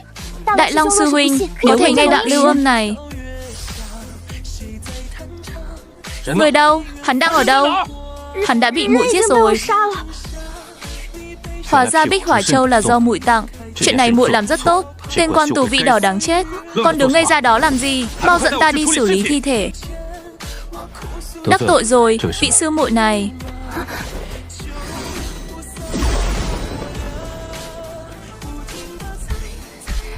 Đại Long sư huynh, chúng ta đang đi đâu vậy? Đương nhiên là đi tìm Tiểu Lục sư muội. Tiểu Lục sư muội. Nhị sư huynh. Tiểu sư muội, muội không sao chứ? Sư tỷ thân mến, chuyện này là sao vậy? Chuyện gì thế? Sao nhị sư huynh lại đến đây? Tiểu sư muội, muội đừng sợ. Nhị sư huynh không đến để trách muội, không phải đến trách muội, chẳng lẽ là đến bắt muội đưa tới chấp pháp điện sao? Đừng mà, muội biết sai rồi. Tiểu sư muội, ta nghe nói muội suýt bị hại nên mới tới đây. Đừng sợ, nhị sư huynh đứng về phía muội. Đúng là suýt bị hại, nhưng bây giờ lại thành chúng ta hại chết người ta. Nếu nhị sư huynh biết chúng ta giết huynh ấy còn đứng về phía muội sao? Sợ quá. Nhị sư huynh, chẳng phải huynh đang bế quan sao? Tiểu sư muội, xin lỗi muội. Ta không biết sư phụ sẽ tới Đăng Tiên Đài. Nếu ta biết trước, nhất định sẽ không bỏ muội lại một mình để bế quan. Đều tại ta và sư phụ đều không có ở đây, nên tên Quan Tù Vĩ đỏ mới có cơ hội bắt nạt muội. Xem ra nhị sư huynh biết hết rồi. Với tính cách ngay thẳng của huynh ấy, chắc chắn muội lại rồi đưa tới chấp pháp điện mất. Hu, tiêu đời rồi. Tiểu sư muội, tên Quan Tù Vĩ này phẩm hạnh bại hoại đáng chết. Các muội coi như trừ hại cho dân. Thi thể hắn đâu? Ta đi xử lý. Nhị sư huynh, chuyện này chẳng phải chúng ta đã sát hại đồng môn, sáu phạm môn quy rồi sao? Ai nói Quan Tù Vĩ là đồng môn? Ta sẽ truyền âm ngay, bảo người hủy tư cách đệ tử trong môn của hắn. Được rồi, tiểu sư muội, ta đã cho người đuổi Quan Tù Vĩ khỏi Huyền Phù Tông. Bây giờ hắn không còn là người của tông môn nữa, vậy nên các muội không tính là sáu phạm môn quy. Nhị sư huynh, có huynh thật tốt. Sợ lắm rồi phải không? Chuyện tiếp theo cứ giao cho nhị sư huynh xử lý. Thứ ghê tởm, dám nhân lúc bọn ta không có mặt mà ra tay với tiểu sư muội. Giết ngươi 100 lần cũng chưa đủ. Được rồi, tiểu sư ta về thôi. Nhị sư huynh, chúng ta làm vậy có phải hơi quá đáng không? Đến không sao. Người tu chân vốn đã có số mệnh của riêng mình. Hắn đã sinh tà niệm, chết chỉ là chuyện sớm muộn. Các muội chẳng qua chỉ là thay trời hành đạo. Sau này gặp lại người như vậy, muội tuyệt đối không được nhất định phải ăn miếng trả lấy bạo chế bạo, tuyệt đối không được chịu thiệt, lấy bao ăn bao. Câu này muội thích. Ha ha ha, đúng. Đệ tử chủ phong chúng ta không làm kẻ chịu ấm ức. Nếu đánh không lại thì tìm nhị sư huynh, nhị sư huynh đánh không lại thì tìm sư huynh, đánh không lại thì tìm tứ sư tỷ, đánh không lại thì tìm đại sư huynh, đánh không lại thì tìm tam sư huynh, vẫn đánh không lại thì tìm sư phụ. Thế chẳng phải thành Hồ Lô A lần lượt đi cứu ông nội sao? Hồ Lô A đi cứu ông ngoại ấy hả? Mê mông, cứ từng người một lao ra nộp mạng. Vậy thì nhị sư huynh cứ đốc thúc các sư huynh sư tỷ chăm chỉ tu luyện để họ trở thành những người mạnh nhất thiên hạ. Như vậy sẽ chẳng ai dám bắt nạt muội nữa. Nhị sư huynh, chẳng phải huynh nên nói mình phải chăm chỉ tu luyện sao? Nhị sư huynh từ chất ngủ dốt linh đã 105 mà tu 6 vẫn chỉ ở kim đan, cho nên vẫn nên để các sư huynh sư tỷ lợi gắng. Nhị sư huynh, sao huynh có thể tự coi nhẹ bản thân? Người có cốt linh 100 tuổi có rất nhiều, nhưng người có thể đột phá kim đan kỳ chẳng có huynh đã rất lợi hại rồi. Hạ Uyển sư tỷ nói xem có đúng không? Tiểu sư muội nói đúng, có bao nhiêu người còn chẳng thể đột phá trúc cơ kỳ, như ta đây, tu luyện hơn 10 năm mà mãi mới đạt luyện khí trung kỳ. Đúng vậy, nhị sư huynh đã rất lợi hại rồi. Muội tu luyện tận 3 ngày mới đạt luyện khí trung kỳ đó. Tiểu sư muội thật sự chỉ tu luyện 3 ngày thôi sao? Không phải 3 năm đấy chứ? Đến mê mông là 3 ngày, có phải hơi chậm rồi không? He, choáng váng rồi chứ gì? Muội chỉ mất đúng 3 ngày đã tu luyện tới luyện khí trung kỳ, có phải lợi hại chết đi được không? Tiểu sư muội, lần sau muội có thể đừng về xa như vậy được không? Muội chỉ có chút thiên phú thôi mà. Tất cả đều nhờ sư phụ và nhị sư huynh dạy dỗ tốt. Tiểu sư muội, ta phải mất mấy năm mới tu luyện tới luyện khí trung kỳ. Cứ tiếp tục thế này, muội sẽ sớm đuổi kịp ta thôi. Vậy nên nhị sư huynh phải cố gắng gấp đôi mới được. Không thì muội sẽ đuổi kịp huynh đó. Nhị sư huynh bị muội đuổi kịp cũng chẳng sao. Bây giờ tu 6 của huynh cao, huynh bảo đợi sau này tu 6 của muội cao rồi sẽ đổi lại, để muội bảo vệ huynh. Nhà ta không thể vào, ta sẽ cố gắng gấp đôi. Tiểu sư muội, ta phải cố gắng gấp đôi mới được. Cần cù bù thông minh, ta nỗ lực thêm, nhất định sẽ làm được. Nhị sư huynh, dạo gần đây muội và Hạ Uyển sư tỷ tu luyện rất chăm chỉ, nhưng cứ cảm thấy thiếu thứ gì đó. 6 chẳng tiến triển gì cả. Ta quên chưa nói với hai muội, chỉ tu luyện thôi là kinh nghiệm thực chiến cũng phải theo kịp. Nếu không, tu 6 luyện khí rất khó. Hạ Uyển sư tỷ, vậy chúng ta cùng tỉ thí một chút đi. Không, tiểu sư muội học quá nhiều pháp quyết, ta đánh không lại muội đâu. Hay là thế này đi, chúng ta dùng linh thạch và quy hư mộng nham để luyện tập. Việc này không nên chậm trễ. Chúng ta tới diễn võ trường. Bỏ linh thạch vào đây là có thể khởi động trận pháp. Thần kỳ thật đấy. Đa tạ Đại Long sư huynh. Đừng hoảng, đây chỉ là nhân vật mô phỏng. Hơn nữa cảnh giới của ta đều là luyện khí trung kỳ. Không còn đối thủ nào khác à? Vậy lấy ngươi luyện tay trước vậy.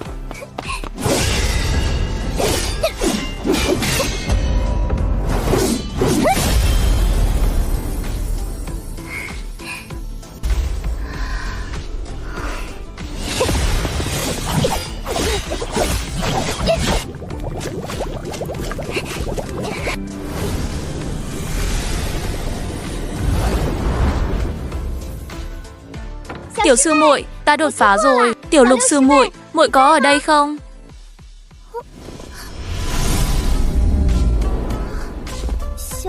Tiểu sư muội, mê mơ. Muội vừa đột phá hôm qua. Lợi hại quá, Hạ Uyển sư tỷ đột phá tới luyện khí hậu kỳ rồi. Chúc mừng tỷ, đến mê mơ ta lại đột phá nhanh như vậy. Đa tạ Đại Long sư huynh chỉ điểm. Ta đâu có chỉ điểm gì.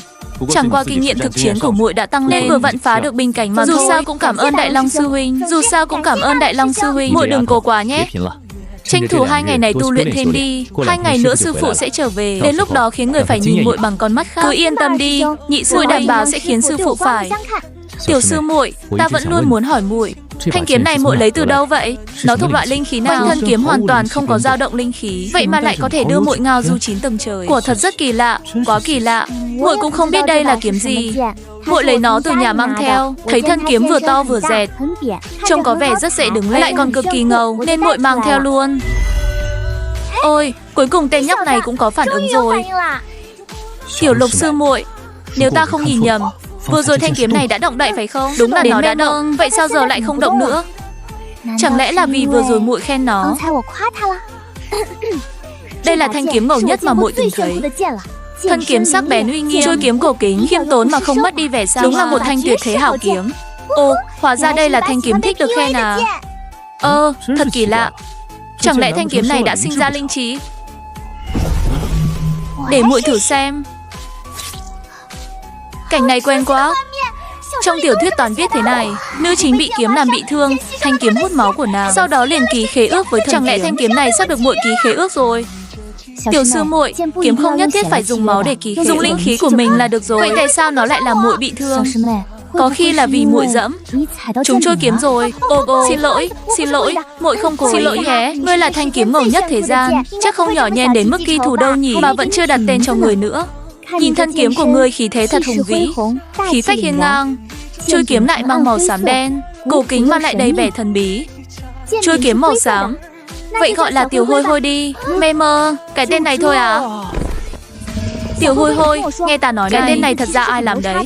Đừng thấy nghe có vẻ bình thường, nguồn gốc của nó lớn lắm đấy. Tương truyền vào thời viễn cổ, có hai vị lão tổ vô cùng lợi hại. Một vị gọi là lão tổ, một vị gọi là lão tổ đỏ. Hai vị ấy có uy thế khai thiên lập địa. Lão tổ sáng có thể lên trời xuống đất, sở hữu thân thể bất tử. Lão tổ đỏ lại có pháp khí vô thượng là chiếc chảo, có thể khuấy đạo trời đất, trừng trị cả những kẻ mạnh nhất thế gian. Còn Tiểu Hôi Hôi chính là đứa con do họ sinh ra, thừa hưởng pháp lực của cả hai người, là tồn tại đáng sợ nhất tam giới, che lấp trời trăng, hô phong hoán vũ chỉ trong một ý niệm. Cho nên ta thấy ngươi lợi hại như vậy, chỉ cái tên này mới xứng với ngươi. Dám làm ta bị thương à? Ta lừa cho người chết luôn. Tiểu Lục sư muội đúng là không dễ chọc. Ngoài mặt thì cười cười xin lỗi, sau lưng lại âm thầm đào hố chôn người.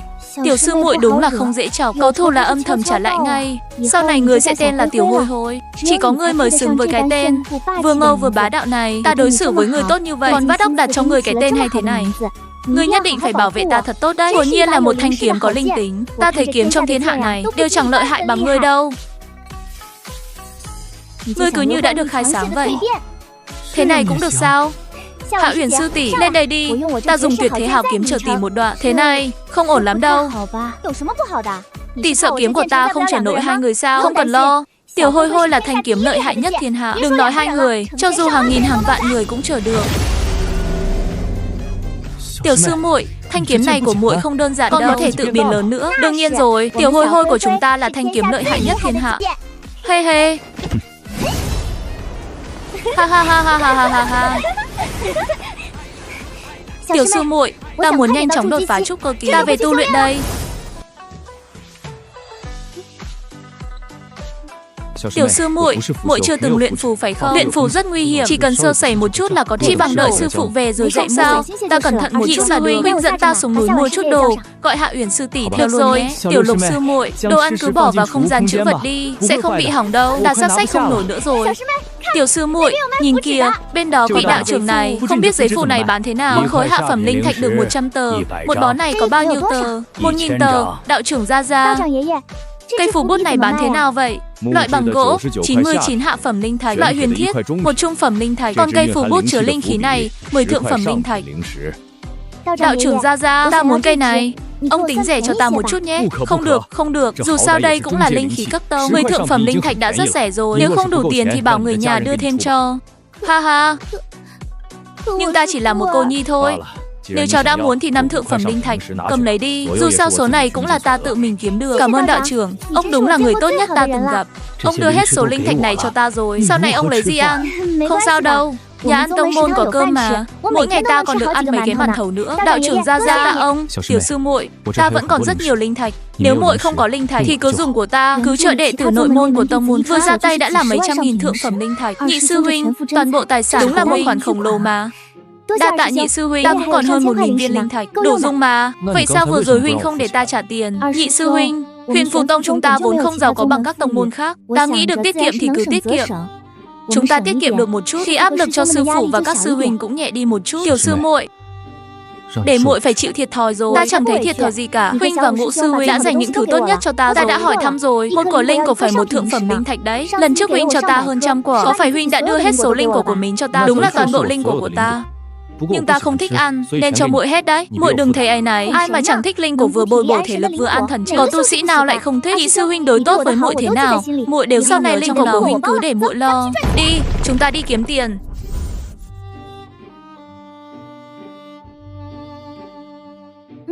Đúng rồi. Lát nữa đừng nói đây là do muội luyện kẻo bị người khác để muội biết rồi.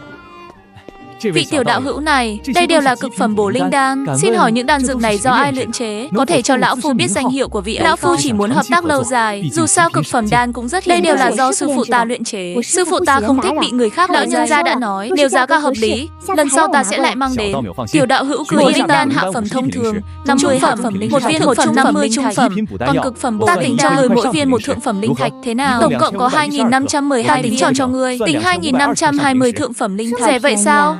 Tiểu đạo hữu, bổ linh đan dù sao cũng chỉ là đan dược cấp 1. Nếu tôn sư có thể luyện chế tẩy tùy đan, trúc cơ đan các thì giá cả đương nhiên sẽ cao hơn. Đây là ngọc bài vào cửa của đấu giá hội bên cạnh. Bên trong có bảo vật từ các bí cảnh. Tiểu đạo hữu nếu có hứng thú thì có thể đến xem. Đa tạ đạo trưởng. Tiểu Lục sư muội, rốt cuộc muội đã luyện được nhiều đan dược như vậy. Cứ luyện như Hạ Huyền sư tỷ thôi. Nhưng lần nào muội luyện đan, lò đan cũng nổ, lần nào cũng nổ. Vậy mà vẫn luyện được sao? Nổ là vì chất lượng lò đan không tốt thôi. Muội định đi đấu giá một lò luyện đan tốt, cứ nổ lò mãi thì tốn tài nguyên quá. Chết rồi, là Tô Ngọc Như. Phải làm sao đây? Ta mới chỉ trúc cơ sơ kỳ. Không thấy ta, không thấy ta. Vị này chính là tiểu đồ đệ mới được Ngô tông chủ thu nhận phải không? Hôm nay gặp mặt của Nhiên đáng yêu, lanh lợi. Chẳng trách Ngô tông chủ lại yêu thích đến vậy. Ngưỡng mộ đã lâu. Tiểu sư muội tên gì? Chu Lục Lục. Chu Lục Lục, ta nhớ tên. Ai là tiểu sư muội của cô? Đừng nhận họ hàng lung tung. Muội ấy là tiểu sư muội của ta. Ai là một tiểu nha đầu thôn mà huynh bảo bọc con bé kia. Sư huynh, huynh nhìn tiểu nha đầu này xem, múm mịn đáng yêu. Nhị sư huynh cẩn thận bảo vệ muội ấy cũng phải. Sao Tô Ngọc Như lại gọi nhị sư huynh thân mật như vậy? Chẳng lẽ cô ta biết chiếc vòng tay này? Đây là chiếc vòng Ngô tông chủ tặng muội phải không? Xem ra cô ta nhận ra chiếc vòng này. Chẳng lẽ Tô Ngọc Như này là người trọng sinh? Tô sư tỷ biết chiếc vòng này sao? Không biết đâu. Chỉ là thấy nó đẹp thôi. Tiểu sư muội, có thể cho ta xem một chút được đâu? Sư phụ tặng muội, không tháo ra được. Nếu đã vậy, ta cũng không ép muội nữa. Vị này chính là đệ tử thứ hai Triệu Đại Long sư huynh phải không? Ta ngưỡng mộ huynh đã lâu. Hôm nay được gặp mặt, quả nhiên uy vũ anh dũng như lời đồn. Ha ha, đúng vậy. Nhị sư huynh của muội rất anh dũng, muội cũng rất ngưỡng mộ huynh. Nhị sư huynh đương nhiên anh dũng rồi. Lúc bị tỷ đá xuống dung nham, huynh ấy còn chẳng kêu cứu lấy một tiếng. Nhị sư huynh, hôm nay huynh đến đấu giá thứ gì vậy? Nếu huynh thích thứ gì, muội sẽ mua tặng huynh, coi như quà gặp mặt của một người ngưỡng mộ huynh. Muốn nhân cơ hội kéo gần để ta làm đá cây chân cho cô chứ gì? Được, ta cho cô kéo. Được thôi, nếu Tô sư muội đã nhiệt tình như vậy, ta đành mặt dày nhận lời vậy. Sao hắn lại dễ dàng kéo gần thế này? Nhị sư huynh lại bị đá xuống dung nham, ta phải nhắc huynh ấy mới được. Này, Tô sư muội, ở đấu giá hội này, nhị sư huynh, ta không nhìn thấy sân khấu, ta muốn ngồi bên kia. Bên đó có chỗ ngồi, các vị cứ sang bên đó ngồi đi. Nhị sư huynh nói vậy rồi, vậy chúng ta không làm phiền huynh. Nhị sư huynh, muội thấy Tô Ngọc Như này không có ý tốt, sau này huynh tránh xa cô ta một chút. Nhị sư huynh, hãy qua lại không cần lo, trong lòng ta tự biết chúng đây là lò luyện đan Yến Thanh, có thể luyện chế đan dược dưới cấp 7. Giá khởi điểm là 1.000 linh thạch trung phẩm. Mời chư vị đạo hữu ra giá. Ta ra giá 1.200 linh thạch thượng phẩm. Hạ, cái gì? Đệ tử của tông môn nào mà hào phóng thế? Giá khởi điểm chỉ 1.000 vậy mà trực tiếp nâng lên 1.200 linh thạch thượng phẩm. Nhị sư huynh, vị đạo hữu này, ngài chắc chắn ra giá 1.200 linh thạch thượng phẩm chứ? Được, vị đạo huynh này ra giá 1.200 linh thạch thượng phẩm. Còn đạo hữu nào muốn tăng giá không? Ta ra 1.300, ta ra 1.400. Nhị sư huynh, huynh muốn cái lò luyện đan này sao? Đúng vậy. Khoan đã, chẳng lẽ nhị sư huynh đang cố tình nâng giá cho cô ta? Nhị sư huynh thật thà chất phác của ta, không ngờ lại biết tính kế giúp ta rồi. Vậy ta sẽ đấu giá mua tặng huynh. Ta ra 5.500 linh thạch thượng phẩm. 5.500 linh thạch thượng phẩm. Với giá này, đủ mua 2 cái lò luyện đan. Đúng là đại oan gia chịu thiệt mà. Được, nếu không ai tăng giá thì lò Yến Thanh này thuộc về vị cô nương đây. Nhị sư huynh, cái lò Yến Thanh này coi như quà gặp mặt của ta. Đa tạ huynh. Đa tạ, nếu không còn việc gì, bọn ta xin phép đi trước. Ta bỏ ra tận 5.500 linh thạch thượng phẩm. Vậy mà nói chẳng được mấy câu đã đi rồi. Tiểu Lục, chúng ta nên về thôi. Ồ, tiểu sư muội, sao muội lại đối xử tốt với Triệu Đại Long? Hắn có gì đáng để muội ngưỡng mộ? Cổ linh hơn trăm mà tu 6 mới chỉ kim. Chỉ là muội thấy huynh ấy rất giống một vị đường huynh ở nhà, khiến muội cảm thấy rất thân thuộc, nên muốn thân thiết với huynh ấy hơn. Khi ra tiểu sư muội nhớ nhà. Tiểu Lục sư muội, cầm lấy. Nhị sư huynh, thì ra huynh bắt chuyện với Tô Ngọc Như là vì muội. Cảm ơn huynh. Có lợi mà không chiếm thì đúng là đồ ngốc. Cô ta tự nguyện muốn ta mà không nhận thì chẳng phải phụ lòng người ta sao? Đại Long sư huynh lợi hại thật. Chuyến này chúng ta tiết kiệm được tận 5.500 linh thạch thượng phẩm đó. Lần sau còn có chuyện tốt thế này, chúng ta cũng đừng bỏ lỡ. Đại Long sư huynh, thôi thì đừng đi nữa. Trực giác mách bảo ta, Tô Ngọc Như tiếp cận huynh chắc chắn có mục đích không trong sáng. Với tính tình thật thà, sơ ý của nhị sư huynh, lỡ một ngày huynh không để ý, thật sự sẽ bị cô ta đá xuống núi lửa làm bàn đạp mất. Tiểu sư muội cứ yên tâm, ta biết cô ta có ý đồ không tốt, ta sẽ càng cẩn thận hơn. Đại Long sư huynh, khi nào huynh dẫn các sư huynh, sư tỷ đến vài ngày nữa sẽ đi. Cụ thể còn phải chờ sư phụ thông báo. Muội đã đạt trúc cơ rồi, có thể đi cùng mọi người không? Không được, muội còn nhỏ tuổi. Lần này đừng đi, để lần sau hãy đi. Ô, được rồi, không cho muội đi thì muội sẽ lén đi. Tiểu cô nãi nãi này thật sự định lén đi sao? Lỡ gặp nguy hiểm thì biết làm sao? Phải dỗ dành muội ấy trước. Đến lúc đó còn phải bàn bạc với sư phụ, không cho muội ấy đi. Tiểu Lục sư muội, nếu muội muốn đi, đợi sư phụ về, ta sẽ xin phép người. Nếu sư phụ đồng ý cho muội đi, ta sẽ dẫn muội theo. Nhị sư huynh, bí cảnh xích nham này phải đạt trúc cơ mới được vào sao? Mê mơ, Hạ Huyền sư muội, muội đã đạt luyện khí hậu kỳ rồi. Ta tin chẳng bao lâu nữa muội sẽ đột phá trúc cơ. Đến lúc đó chúng ta cùng đi cũng chưa muộn. Đa tạ nhị sư huynh, con sẽ chăm chỉ tu luyện. Không chịu tu luyện đàng hoàng, lại chạy đi đâu chơi nữa rồi? Sư phụ, người về rồi. Hừ, con còn nhớ có người sư phụ này sao? Ta đã dặn con chăm chỉ tu luyện, vậy mà con cứ chạy lung. Mấy ngày này chắc chẳng tiến bộ được chút nào đâu nhỉ? Tiểu Lục, con trúc cơ rồi. Vâng, sư phụ, thế nào? Đồ nhi của người giỏi không? Chưa đầy 1 tháng mà con đã liên tiếp tăng 3 tiểu cảnh giới, đột phá trúc cơ rồi. 3 linh căn của con cũng lớn lên theo rồi. Không phải linh căn tự lớn lên sao? Con nói thế thì cứ cho là thế đi. Tiểu sư muội, đơn linh căn sẽ lớn lên theo cấp độ linh khí tăng lên. Song linh căn và đa linh căn thì phải tu luyện từng linh căn riêng biệt thì chúng mới lớn lên. Nhưng lúc muội tu luyện, linh lực đều tiến vào đan điền, sau đó được chia đều cho từng linh căn. Sư phụ, vậy sau này con phải tu luyện từng linh căn riêng biệt sao? Linh căn của con ngoan ngoãn hiểu chuyện thế này, còn cần tu luyện riêng gì nữa? Trước đây ta sợ con có quá nhiều linh căn, tu luyện sẽ đặc biệt đi tìm cho con một sợi dẫn linh thằng, định giúp con khống chế linh căn. Giờ xem ra không cần nữa rồi. Uổng công ta đi một chuyến. Sư phụ, người đã tìm được rồi thì cứ cho con đi. Con có thể không tu linh căn mà dùng nó để tu luyện linh căn của người khác mà. Cầm lấy, nhớ kỹ. Dẫn linh thằng này chỉ có tác dụng với người sở hữu đa linh căn. Người chỉ có đơn linh căn thì vô dụng. Đa tạ sư phụ, con nhớ rồi. Sư phụ, đây là linh của đồ nhi mua dưới núi mang về. Tất cả đều là chút hiếu kính, tận 200 của đấy ạ. Ta ăn 1 quả, số còn lại con cầm về mà. Sư phụ, đây là tấm lòng hiếu kính của đồ nhi, người không được từ chối. Sư phụ, vài ngày nữa con muốn cùng nhị sư huynh đến bí cảnh xích nham. Không được, bí cảnh xích nham nguy hiểm trùng trùng, không phải nơi để chơi đùa. Đại Long còn phải dẫn các đệ tử khác, không thể lo chu toàn cho con. Sư phụ không cho con đi thì con tự đi. Dù thế nào đi nữa, con cũng không thể trơ mắt nhìn nhị sư huynh bị Tô Ngọc Như đẩy xuống dung nham làm bàn đạp được. Ngoan nào, đồ đệ, con còn nhỏ tuổi, vừa mới trúc cơ, cảnh giới còn chưa ổn, pháp thuật học cũng chưa nhiều. Đi theo chỉ tổ làm vướng chân nhị sư huynh con. Đợi lần sau rồi bảo nó dẫn con đi. Lần sau, nếu nhị sư huynh bị Tô Ngọc Như đẩy xuống dung thì còn lần sau gì nữa? Sư phụ nói con tu 6 chưa ổn thì con nhận. Nhưng người nói con học ít pháp thì con không phục đâu. Thôi đại toàn pháp thuật cơ bản này, quyền pháp thuật tập độc này, cả quyền hỏa linh căn chi thuật này, linh căn chi thuật này, con đều học xong hết rồi. Con đừng nói với ta là pháp thuật trong tất cả những quyển sách này con đều học được rồi nhé. Tuy pháp thuật của con học khá tốt, nhưng kiếm thuật của con vẫn chưa được. Chẳng lẽ suốt dọc đường lại để nhị sư huynh con cứ phải chở con bay mãi sao? Nó sẽ mệt lắm đấy. Đại Long, mấy thứ này đều là con dạy tiểu sư muội sao? Con có dạy tiểu sư muội gì đâu. Đúng là yêu nghiệt mà. Thôi được rồi, con muốn đi thì cứ đi đi. Đến lúc đó bảo Ngũ sư huynh đi cùng các con. Không được, tuyệt đối không thể để Ngũ sư huynh đi cùng. Tô Ngọc Như là người trọng sinh trở về, chắc chắn cô ta biết sư huynh có huyết mạch Phượng Hoàng trong người. Nếu như cô ta lén ra tay với Ngũ sư huynh để cướp đoạt huyết mạch thì phải làm sao đây?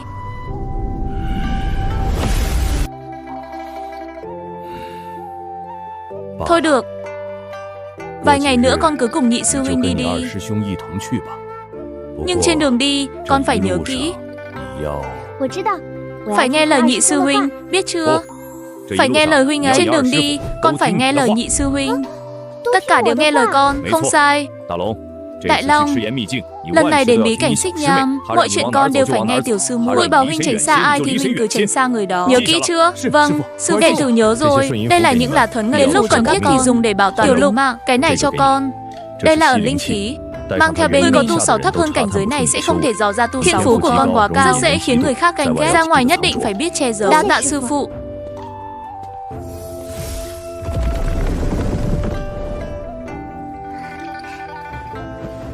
Sư phụ, đây chính là phù sư ấn của người sao? Mê mông, con ngồi xuống đi.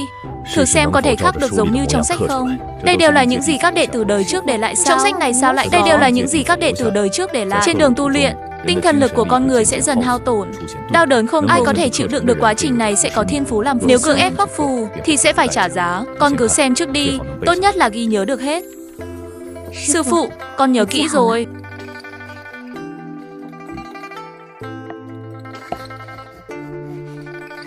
Tiểu Lục, mau dừng lại. Cứ tiếp tục thế này, Thần thức của con sẽ bị tổn thương đấy. Sư phụ, con cảm thấy mình vẫn có thể tiếp tục mà. Cùng lắm sau này dùng phù chương của sư phụ là được.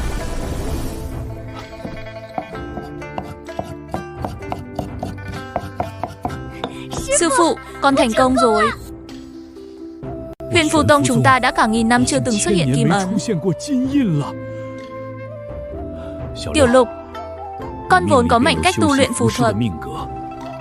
Hãy chăm chỉ tu luyện, sau này nhất định sẽ thành tài. Sư phụ, phù sư ấn của con có phải trên có thể chảm dưới có thể diệt ma? Đừng có nằm mơ giữa ban ngày. Với tu 6 hiện tại của con, kích hoạt được phù đã là chảm yêu diệt ma thì đợi thêm 100 năm nữa đi. Nào, bắt đầu vẽ phù. Trước mắt cứ dùng cây bút phù này. Sau này tìm được cây tốt hơn thì sư phụ đổi cho con. Đa tạ sư phụ. Bài kiến trưởng môn, danh sách người tham gia xích nham bí cảnh đã chốt chưa? Đã chốt rồi. Theo lệ cũ, mỗi phòng cử 2 người, tổng cộng 10 người. Nếu đã vậy, thì xuất phát thôi. Chuyến đi này đường xa, nhanh nhất cũng phải bay mất 3 ngày. Chút linh lực của con cứ giữ lại mà dùng đi. Vâng, sư phụ, đây chính là tiểu đồ đệ của tông chủ. Tông môn nghèo quá, đến lễ thu đồ cũng chẳng tổ chức. Hôm nay mới là lần đầu được gặp. Năm nào cũng đứng chót, năm nào cũng phải chia một nửa số bảo vật từ bí cảnh. Bao giờ Huyền Phù Tông chúng ta mới có thể ngẩng đầu? Sau về linh trước và hậu cần thì không. Nếu chúng ta có thể phát hiện một linh mạch, thực lực tông môn chắc chắn sẽ tăng lên một bậc. Linh mạch. Trong xích nham bí cảnh của thực có mấy linh mạch, ta còn biết vị trí cụ thể của một linh mạch. Trong nguyên tắc, Tô Ngọc Như chính là người phát hiện. Khi mọi người tiến vào sâu trong núi lửa, cô ta không chút do dự đạp Triệu Đại Lao, người ở gần cô ta nhất, súng dung nham còn giấu linh mạch vào không gian của mình. Không đúng, việc đầu tiên Tô Ngọc Như làm sau khi trọng sinh chắc chắn không phải đi tìm linh mạch. Chiếc nhẫn không gian hiện tại của cô ta căn bản không chứa nổi linh mạch, chỉ có không gian trong chiếc vòng tay của ta mới chứa được. Vậy nên cô ta nhất định sẽ tìm đến ta trước để cướp chiếc vòng tay. Ta phải nghĩ cách tự bảo vệ mình. Tiểu Lục, chuyến đi này nguy hiểm trùng trùng, khó đảm bảo sẽ có người nhận ra chiếc vòng tay không gian của con. Để đảm bảo an toàn, sư phụ sẽ giúp con che giấu nó. Sư phụ chu đáo thật đấy. Đệ tử đa tạ sư phụ. Mê mơ. Đại Long, con đeo chiếc vòng này đi. Trước khi rời khỏi xích nham bí cảnh, tuyệt đối không được tháo xuống. Đa tạ sư phụ. Sư phụ, chiếc vòng này sao lại giống hệt chiếc của sư muội vậy? Chính là chiếc của sư muội con đấy. Sư muội con tính tình sơ ý, con tạm thời giúp con bé bảo quản. Vâng, sư phụ, Tiểu Lục sư nhất định sẽ bảo quản tốt chiếc vòng tay của muội. Đa tạ sư huynh. Được rồi, được rồi. Từ đây đến đó còn 2 ngày nữa, tranh thủ thời gian này mà tính tọa tu luyện đi.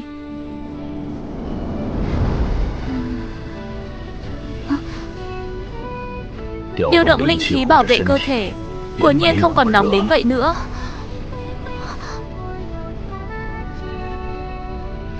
Sư phụ, người có mệt lắm không?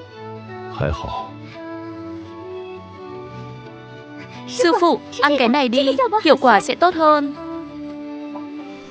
Quả nhiên hiệu quả tức thì.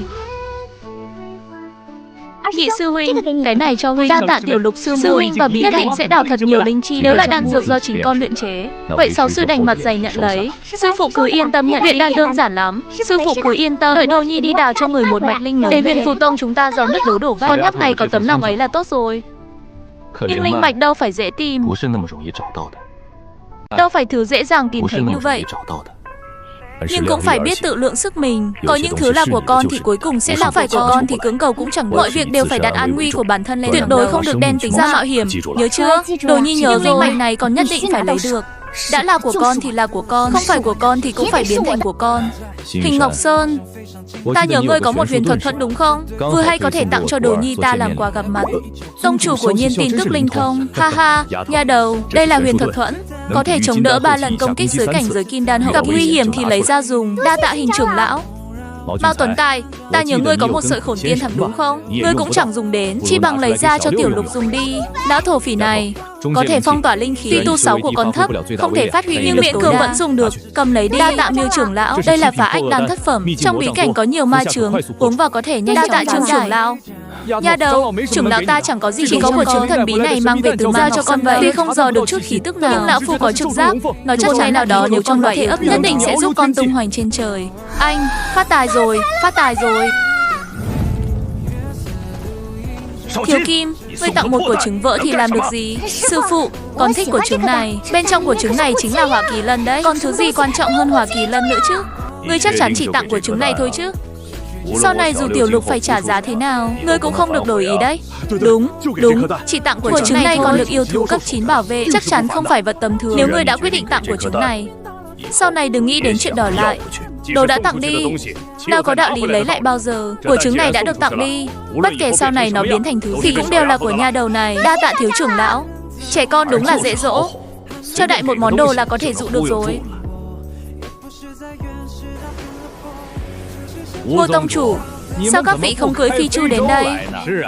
Đúng vậy, sao không dùng phi chu? Cưới phi chu chưa đến một ngày là tới rồi, còn các vị phải mất tận 3 ngày nhỉ? Đúng vậy, phi chu không chỉ nhanh mà còn ổn định, không cần phải làm mình máy lôi thôi như vậy. Cũng đâu nhất thiết phải dùng phi chu, dùng trận pháp truyền tống thẳng tới đây còn nhanh hơn. Hơn nữa mỗi lần cũng chỉ tốn vài trăm nghìn linh thạch thôi mà.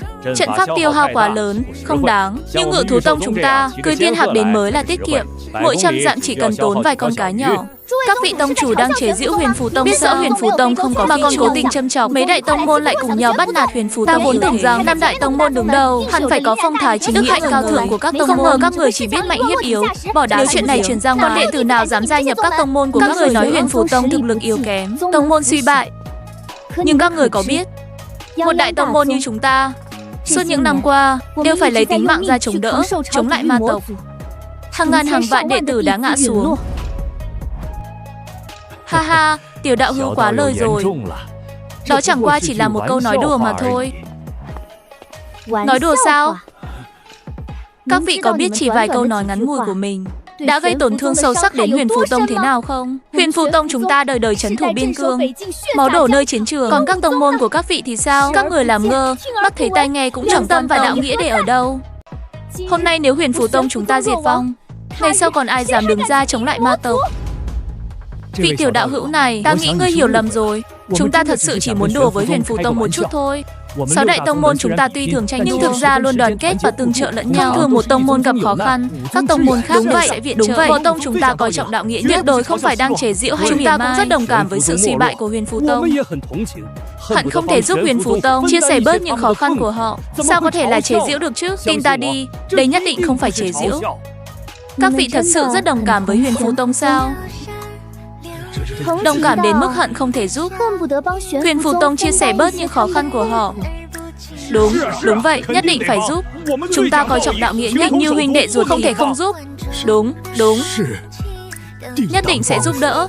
Hóa ra là ta đã hiểu lầm các vị tông chủ. Nếu các tông môn đã hận không thể giúp Huyền Phù Tông chia sẻ khó khăn, vậy thì tông chủ Huyền Phù Tông cứ cho họ cơ hội này đi. Sư phụ, mau đồng ý đi. Giống như lúc người moi quà từ mấy vị trưởng lão, cơ hội này giả đòi họ phi chu, đòi đan dược, vũ khí, rồi vét sạch bọn họ.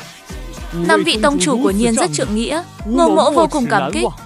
Phần ân tình này, Ngô Mỗ nhất định khắc cốt ghi tâm, báo đáp tận tâm.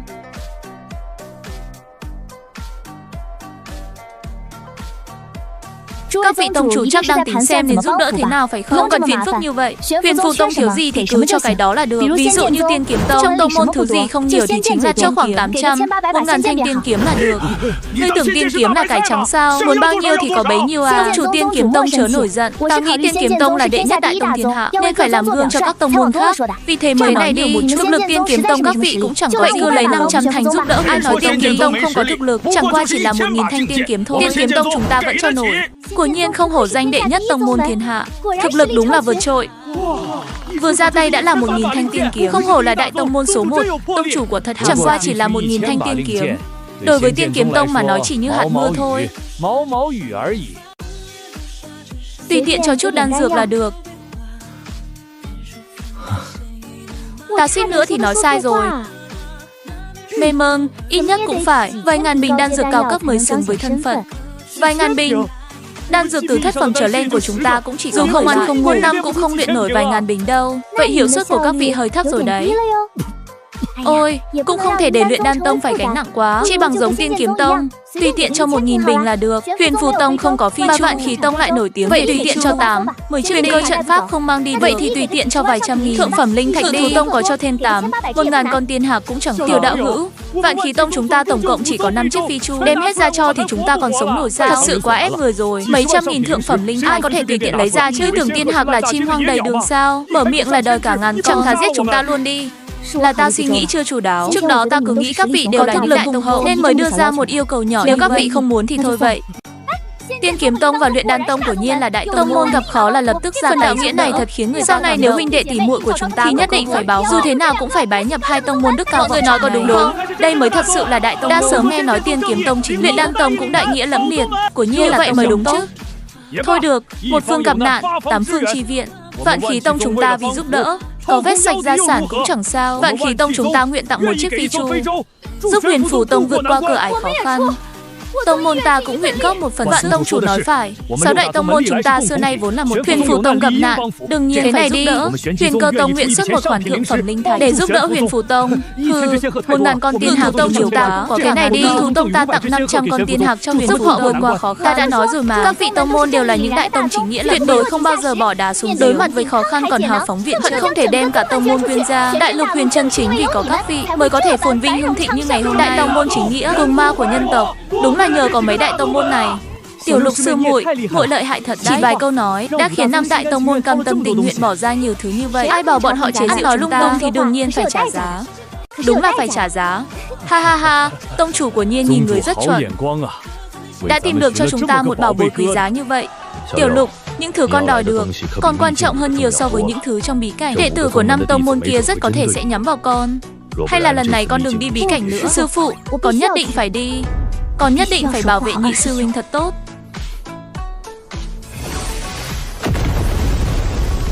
Đệ tử An Gia lần lượt tiến vào. Tiểu sư muội, nắm chặt lấy ta. Các vị sư huynh sư muội, mọi người cũng nắm chặt nhé. Như vậy chúng ta mới có thể được truyền tống đến cùng một chỗ.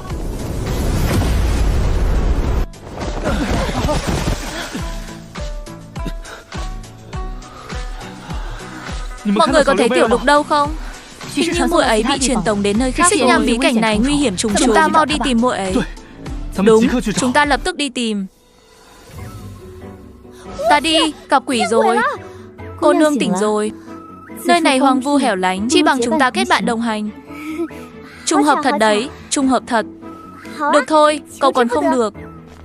Lục Lục sư muội, lần trước ta thấy muội đeo một chiếc vòng tay nhỏ, trông khá đẹp. Hôm nay sao lại không đeo? Chiếc vòng tay đó à? Ta sợ làm mất nên nhờ nhị sư huynh giữ hộ rồi. Nhị sư huynh, huynh đeo nó đi. Ra là vậy, Lục Lục sư muội. Vừa rồi ở bên ngoài bí cảnh, muội thật to gan, dám uy hiếp cả 5 vị tông chủ, bắt họ cung cấp linh thạch và linh khí cho Huyền Phù Tông. Tô sư tỷ nói đùa rồi, sao chuyện đó có thể gọi là uy hiếp được? Là các vị tông chủ thấu hiểu đại nghĩa, chủ động giúp đỡ chúng ta mà. Là vậy sao? Ta còn tưởng sư muội Lục Lục cố tình giả vờ đáng thương để uy hiếp các vị tông chủ cơ đấy. Tình hình của Huyền Phù Tông chắc hẳn sư tỷ Tô còn rõ hơn muội chứ. Ta giả vờ đáng thương hay thật sự đáng thương? Chẳng phải sư tỷ Tô biết rõ sao? Sư muội Lục Lục, ta trước giờ chưa từng đến Huyền Phù Tông, sao có thể biết tình hình của Huyền Phù Tông được? Vậy sao? Chắc là ta nhớ nhầm rồi. Sư muội Lục Lục, sao cứ đi phía sau ta mãi vậy? Chẳng lẽ sợ ta đánh lén muội sao? Sư tỷ đoán đúng rồi, muội sợ sư tỷ không nói võ đức, đánh lén muội. Đương nhiên không phải rồi, là vì muội không biết đường. Đi theo sư tỷ Tô khiến muội thấy an toàn hơn.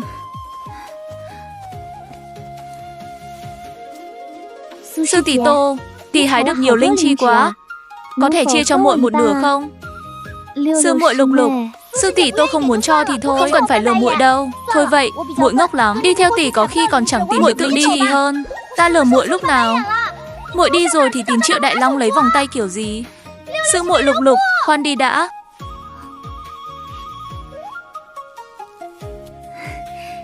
Thật ra ta đã định chia cho muội một nửa từ lâu rồi. Sư tỷ Tô, vậy vừa rồi là muội hiểu lầm, tỷ không hề lầm muội. Tỷ tốt thật đấy, đúng là sư tỷ tốt bụng nhất mà muội từng gặp. Tông chủ Long, Tô Ngọc Như là đệ tử thân truyền của ông phải không? Sao điểm tích lũy của nàng ấy đột nhiên giảm mất một nửa? Mọi người nhìn kìa, điểm của Chu Lục Lục đột nhiên tăng lên, lại vừa đúng bằng của Tô Ngọc Như. Chuyện này là sao? Chẳng lẽ Tô Ngọc Như đã chia một nửa linh chi của mình cho Chu Lục Lục? Sư muội Lục Lục, giờ đến lượt muội chia một nửa linh chi cho ta rồi. Có qua có lại, hiểu chưa? Muội không biết mà, sư phụ chưa từng dạy muội chuyện này, vậy giờ muội biết rồi đấy. Có thể chia linh chi cho ta rồi. Không được, đây là do muội tự đào được. Sư tỷ Đỗ muốn thì tự đi đào đi. Sư muội Lục Lục, ta khuyên muội chia cho ta một phần linh chi. Được rồi, muội chia cho tỷ một phần. Một phần cho sư phụ, một phần cho đại sư huynh, một phần cho nhị sư huynh, một phần cho tam sư huynh, một phần cho tứ sư huynh, một phần cho tứ sư, một phần cho tiểu ngũ, một phần cho sư tỷ, cả một phần cho trưởng lão đan phòng. Đây là phần của tỷ. Sư muội Lục Lục, muội chia như vậy em là không ổn đâu. Sư tỷ Đỗ, tỷ đừng tham quá được. Đây đều là những người quan trọng nhất. Đương nhiên muội phải chia cho họ một phần. Tiểu sư muội của Nhiên đối đãi với mọi người, nếu muội muốn chia linh thảo cho nhị sư huynh, vậy chúng ta mau đi tìm đệ ấy thôi. Xích viêm thú cấp 4, thực lực ngang với tu sĩ sư tỷ đàn hậu kỳ. Đây là yêu tỷ cẩn thốn. Sư muội Lục Lục, thứ muội vừa hái chắc là linh thảo mà yêu thú này bảo vệ. Nó tìm muội báo thù rồi đấy. Linh thảo nào cơ? Sư tỷ là mấy cây trên tay tỷ sao? Tỷ cẩn thận.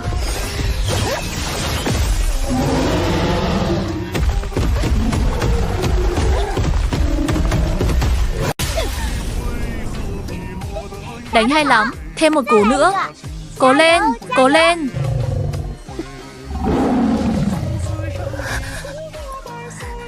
Sư muội Lục Lục, ta sắp không chống nổi nữa rồi.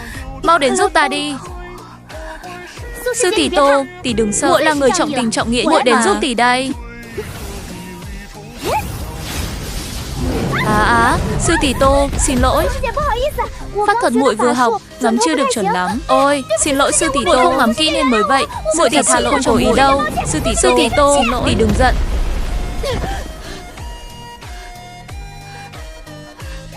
Ngươi rõ ràng là cố ý. Con nhỏ tuổi mà đã độc ác như vậy. Xem ta dạy dỗ ngươi thế nào. Đánh không lại, đánh không lại. Tỷ Tô, tỷ đang quá kích động rồi, cần bình tĩnh lại đi. Sư muội Lục Lục, muội ngoan ngoãn đứng yên để ta chút giận là được. Sư tỷ Tô, ánh mắt của tỷ đáng sợ quá, muội sợ lắm, nên muội đi trước đây. Thu thập linh thảo đúng không? Để ta xem người có bao nhiêu lá gan. Ghê thật, chỗ này đúng là nơi lý tưởng để thu thập linh thảo, vừa an toàn vừa yên ổn. Tiểu Sa Sa, xin lỗi nhé, ta lỡ xông vào nhà ngươi rồi. Ta đi ngay đây. Yêu thú cấp 4, hỏa ngục bức. Nó sợ nước nhất. Thảo nào đám đệ tử luyện đan tông toàn là hỏa linh can lại bị đánh thảm như vậy. Lửa bén vào ta rồi, mau cứu ta. Nước đâu, có nước không? Đa tạ vị hiệp sĩ trên cây đã ra tay cứu giúp. Xin hiệp sĩ hãy cứu chúng tôi. Chúng tôi nguyện chia một nửa số linh thảo thu được cho hiệp sĩ. Tiểu Đao Ngư, muội mau tránh ra. Đây là yêu thú cấp 4, muội không đánh lại đâu. Tiểu Đao Ngư, muội không sao chứ? Đa tạ đã ra tay tương trợ. Nhưng thực lực của hỏa ngục bức này ngang với tu sĩ trúc cơ. Muội mau chạy đi. Ta không sao. Trúc cơ hậu kỳ thì đã sao? Ta vẫn đánh cho người dụng răng đầy đất. Ha ha ha, cười đi. Để xem lát nữa ngươi còn cười nổi không. Đừng mừng vội. Một lá bảo tạc phù không đủ thì ta dùng 10 lá. 10 lá không đủ, ta dùng 100 lá.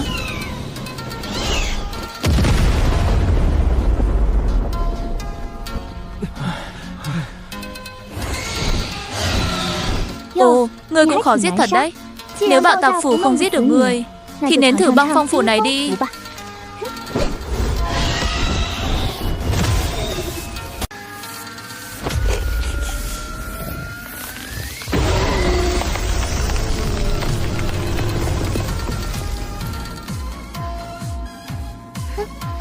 Ta còn tưởng ngươi lợi hại đến mức nào.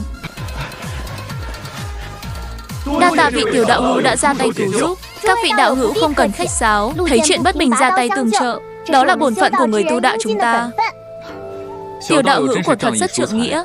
Không, quả là người nghĩa hiệp. Vị tiểu hữu này, hình như chúng ta đã từng gặp nhau. Ta là đệ tử của Huyền Phù Tông. Vừa rồi ở bên ngoài bí cảnh, ta đã thay Huyền Phù Tông cầu viện các vị tông môn. Mọi người đều đã gặp ta. Ta tên Chu Lục Lục. Thì ra, muội chính là tiểu nha đầu lắm mưu nhiều kế của Huyền Phù Tông sao? Chu Lục Lục sư muội, ta không có ý đó. Chỉ là bên ngoài mọi người đều nói như vậy, nói muội làm mưu nhiều kế. Đao hô khiến 5 vị tông chủ phải móc bảo bối ra. Ta nhất thời lỡ miệng, chỉ nhắc lại nguyên văn lời họ thôi. Muội tuyệt đối đừng giận nhé. Các vị sư huynh sư tỷ luyện đan tông có điều chưa biết. Ta cũng đâu còn cách nào khác. Huyền Phù Tông chúng ta giờ đã đến bước đường cùng rồi. Là đệ tử của Huyền Phù Tông, ta đương nhiên phải dốc hết sức bảo vệ tông môn. Nếu đổi lại là các vị, chắc chắn cũng không thể trơ mắt nhìn tông môn của mình suy tàn, đúng không? Nếu luyện đan tông chúng ta suy ta cũng sẽ giống muội, nghĩ mọi cách để bảo vệ tông môn. Giờ các vị đã hiểu cảm giác của ta rồi chứ? Ta chỉ muốn nhận được sự giúp đỡ của các tông môn để tông môn vượt qua khó khăn. Mọi người đừng vì thế mà ghét bỏ, cô lập ta. Ta không muốn bị ghét đâu. Chu Lục Lục sư muội, muội vốn chẳng làm gì sai cả, sao chúng ta có thể ghét muội được? Mọi người nói có đúng không?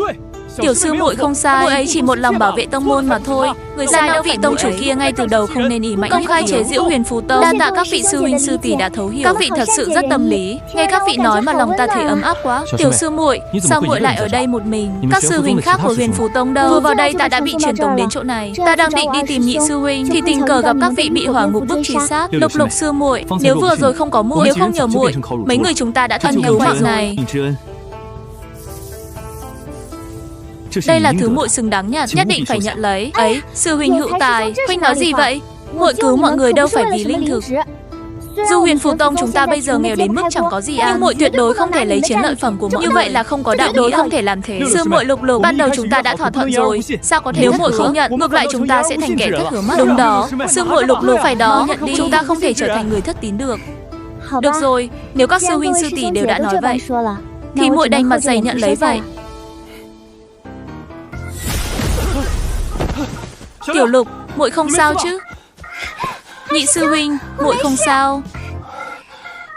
Không sao là tốt rồi. Nhị sư huynh lo cho muội chết đi được. Suốt dọc đường bọn huynh đều tìm huynh, cứ yên tâm đi. Muội lanh lợi lắm mà, sẽ không gặp nguy hiểm đâu. Chẳng ai quan tâm xem ta sống chết thế nào đúng không? Sư huynh hữu tài, huynh không sao chứ? Ta không sao, chưa chết ngay được đâu. Sư muội Lục không cần lo. Xin lỗi huynh, sư huynh hữu tài. Nhị sư huynh của muội không cố ý đâu. Xin lỗi, ta tưởng huynh định ra tay với Tiểu Lục nên mới ra tay đánh huynh văng đi. Sao huynh lại bị thương nặng thế này? Với tu sáu của huynh, đáng lẽ không nên chật vật đến mức này. Nữa, vừa vào đây đã gặp yêu thú Lục giai. Xin nữa mất mạng, khó khăn lắm mới thoát được, lại đụng phải yêu thú. Nếu không gặp sư muội Lục, em rằng chúng ta đã bỏ mạng ở đây rồi. Tiểu Lục, vừa rồi muội một mình giết một con yêu thú tứ giai sao? Nhị sư huynh cứ yên tâm, không bị thương. Tiểu sư muội, đừng cố tỏ ra mạnh mẽ nữa. Vừa rồi huynh thấy khóe miệng muội chảy máu, bao ăn một viên đan dược để điều tức đi. Sư huynh hữu tài, huynh cũng ăn một viên đi. Ta bị thương quá nặng rồi, ăn thứ này cũng vô ích. Ngồi xuống đi, ta chuyển cho huynh chút linh khí để giúp huynh hồi phục. Với bộ dạng này của huynh, làm sao có thể dẫn các sư đệ xông pha trong bí cảnh được? Ta đỡ hơn nhiều rồi. Đa tạ huynh, Đại Long. Không có gì. Nói ra thì cũng là ta khiến thương thế của huynh nặng thêm. Ta không để bụng đâu. Nếu huynh đã có lòng thì ta xin nhận vậy. Không có gì anh tình. Tiểu sư muội, chúng ta cũng đi thôi. Đại Long sư huynh, chúng ta đi hướng này đi. Muội có linh cảm bên đó có nhiều thứ tốt lắm. Vậy nghe lời tiểu sư muội, đi hướng đó. Nhị sư huynh, huynh có nghe thấy tiếng gì không? Không nghe thấy gì cả. Còn 7-8 ngày nữa bí cảnh mới đóng cửa. Đến lúc đó ai đứng chót còn chưa biết đâu. Chỉ 7-8 ngày thôi mà. Bây giờ chúng ta đã đứng thứ 3 rồi. Vị trí này chắc chắn giữ được. Tiểu Lục, muội chắc chắn là chỗ này sao? Vách đá này đến một khe nước cũng không có. Chắc là đây, ra tìm lối vào đi. Tiểu Lục, nhất định phải tìm cửa ngầm kiểu này sao? Không, chỉ là cá nhân muội thích đương nhiên phải tìm kiểu này. Chính Tô Ngọc Vi cũng đâm sầm vào như thế này mà mở được. Anh, liều thôi. Chẳng lẽ phải đợi Tô Ngọc Sơn đến mới được sao? Tiểu Lục, có phải cái này không? Mê mâng, đại sư huynh giỏi quá. Sư muội, là chỗ này đúng không? Có người từng đến đây, là người của Huyền Phù Tông. Mau, nghe nói bên trong có linh thực cao cấp, nhanh lên. Nhất định phải đi trước bọn chúng một bước, theo ta đuổi. Không thể để chúng cướp mất linh mạch.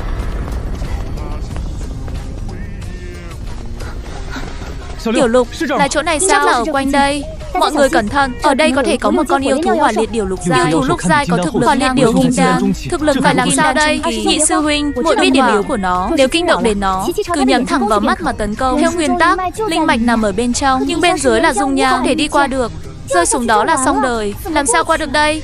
Tiểu Lục, bên này có một lối đi, huynh qua đó xem thử trước. Không được, nhị sư huynh, để muội vào xem trước. Mọi người cứ ở đây chờ muội. Tiểu Lục, chẳng lẽ muội quên thứ này rồi sao? Đừng chần chừ nữa, nếu có người khác xuất hiện, linh mạch sẽ bị tông môn khác cướp mất. Được, sư huynh cứ thử trước đi, nếu không qua được thì lập tức quay lại. Linh mạch, đúng là linh mạch. Tốt quá, lần này linh khí của Huyền Phù Tông được cứu rồi. Chính mấy tên khốn các người định cướp linh mạch của ta sao? Không ổn, là hỏa liệt điểu, tu sáu của nó quá mạnh, mau lui lại. Chu Lục, sao lại là ngươi nữa? Là hắn muốn cướp linh mạch của ngươi. Ngươi muốn linh mạch của ta sao? Không sai, linh mạch này ta nhất định phải có. Sư muội, chẳng phải muội nói bên trong có linh chi sao lại biến thành linh mạch? Cũng vừa mới biết. Tam sư huynh, đánh chết hắn đi. Linh mạch này sẽ thuộc về Tiên Kiếm Tông chúng ta. Tam sư huynh, tấn công vào mắt nó, đó là điểm yếu của nó. Nhị sư huynh, đừng đứng gần nó như vậy, coi chừng nó đẩy huynh xuống dung nham làm vật tế.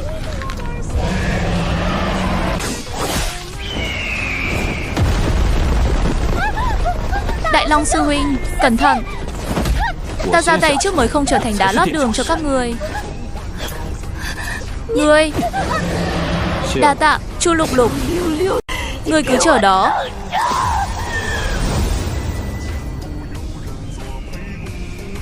Chuẩn bị.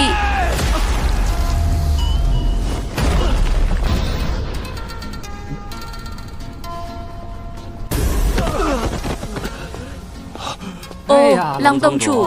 Xem ra tiên kiếm tông của các người năm nay em là không có duyên với vị trí đầu tiên rồi.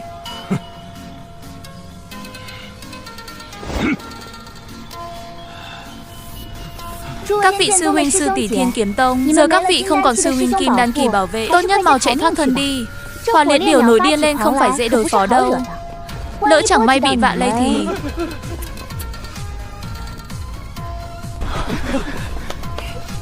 Nhị sư huynh, huynh giữ chân nó chính diện để muội tấn công vào mắt nó. Được. Nhị sư huynh, mau tránh ra.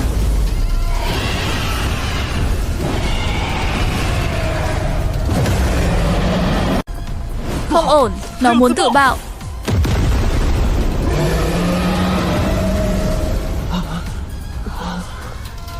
Mau, chạy đi.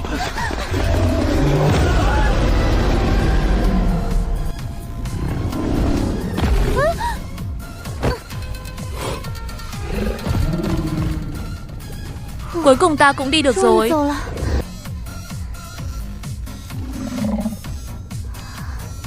Cho ta sao?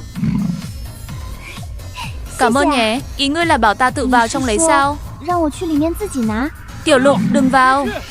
Bên trong nguy hiểm lắm. Đại Long sư huynh, không sao đâu. Vị Hỏa Long huynh này không có ác ý. Đi theo sư muội ta thì nhất định phải ký khế ước. Vậy ngươi muốn ký khế ước gì? Khế ước chủ tớ. Sư muội Tiểu Lục, nó muốn ký khế ước bình đẳng với muội. Được, vậy thì ký đi. Không ổn rồi, linh mạch bị rút mất.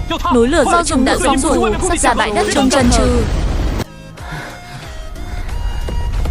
Á.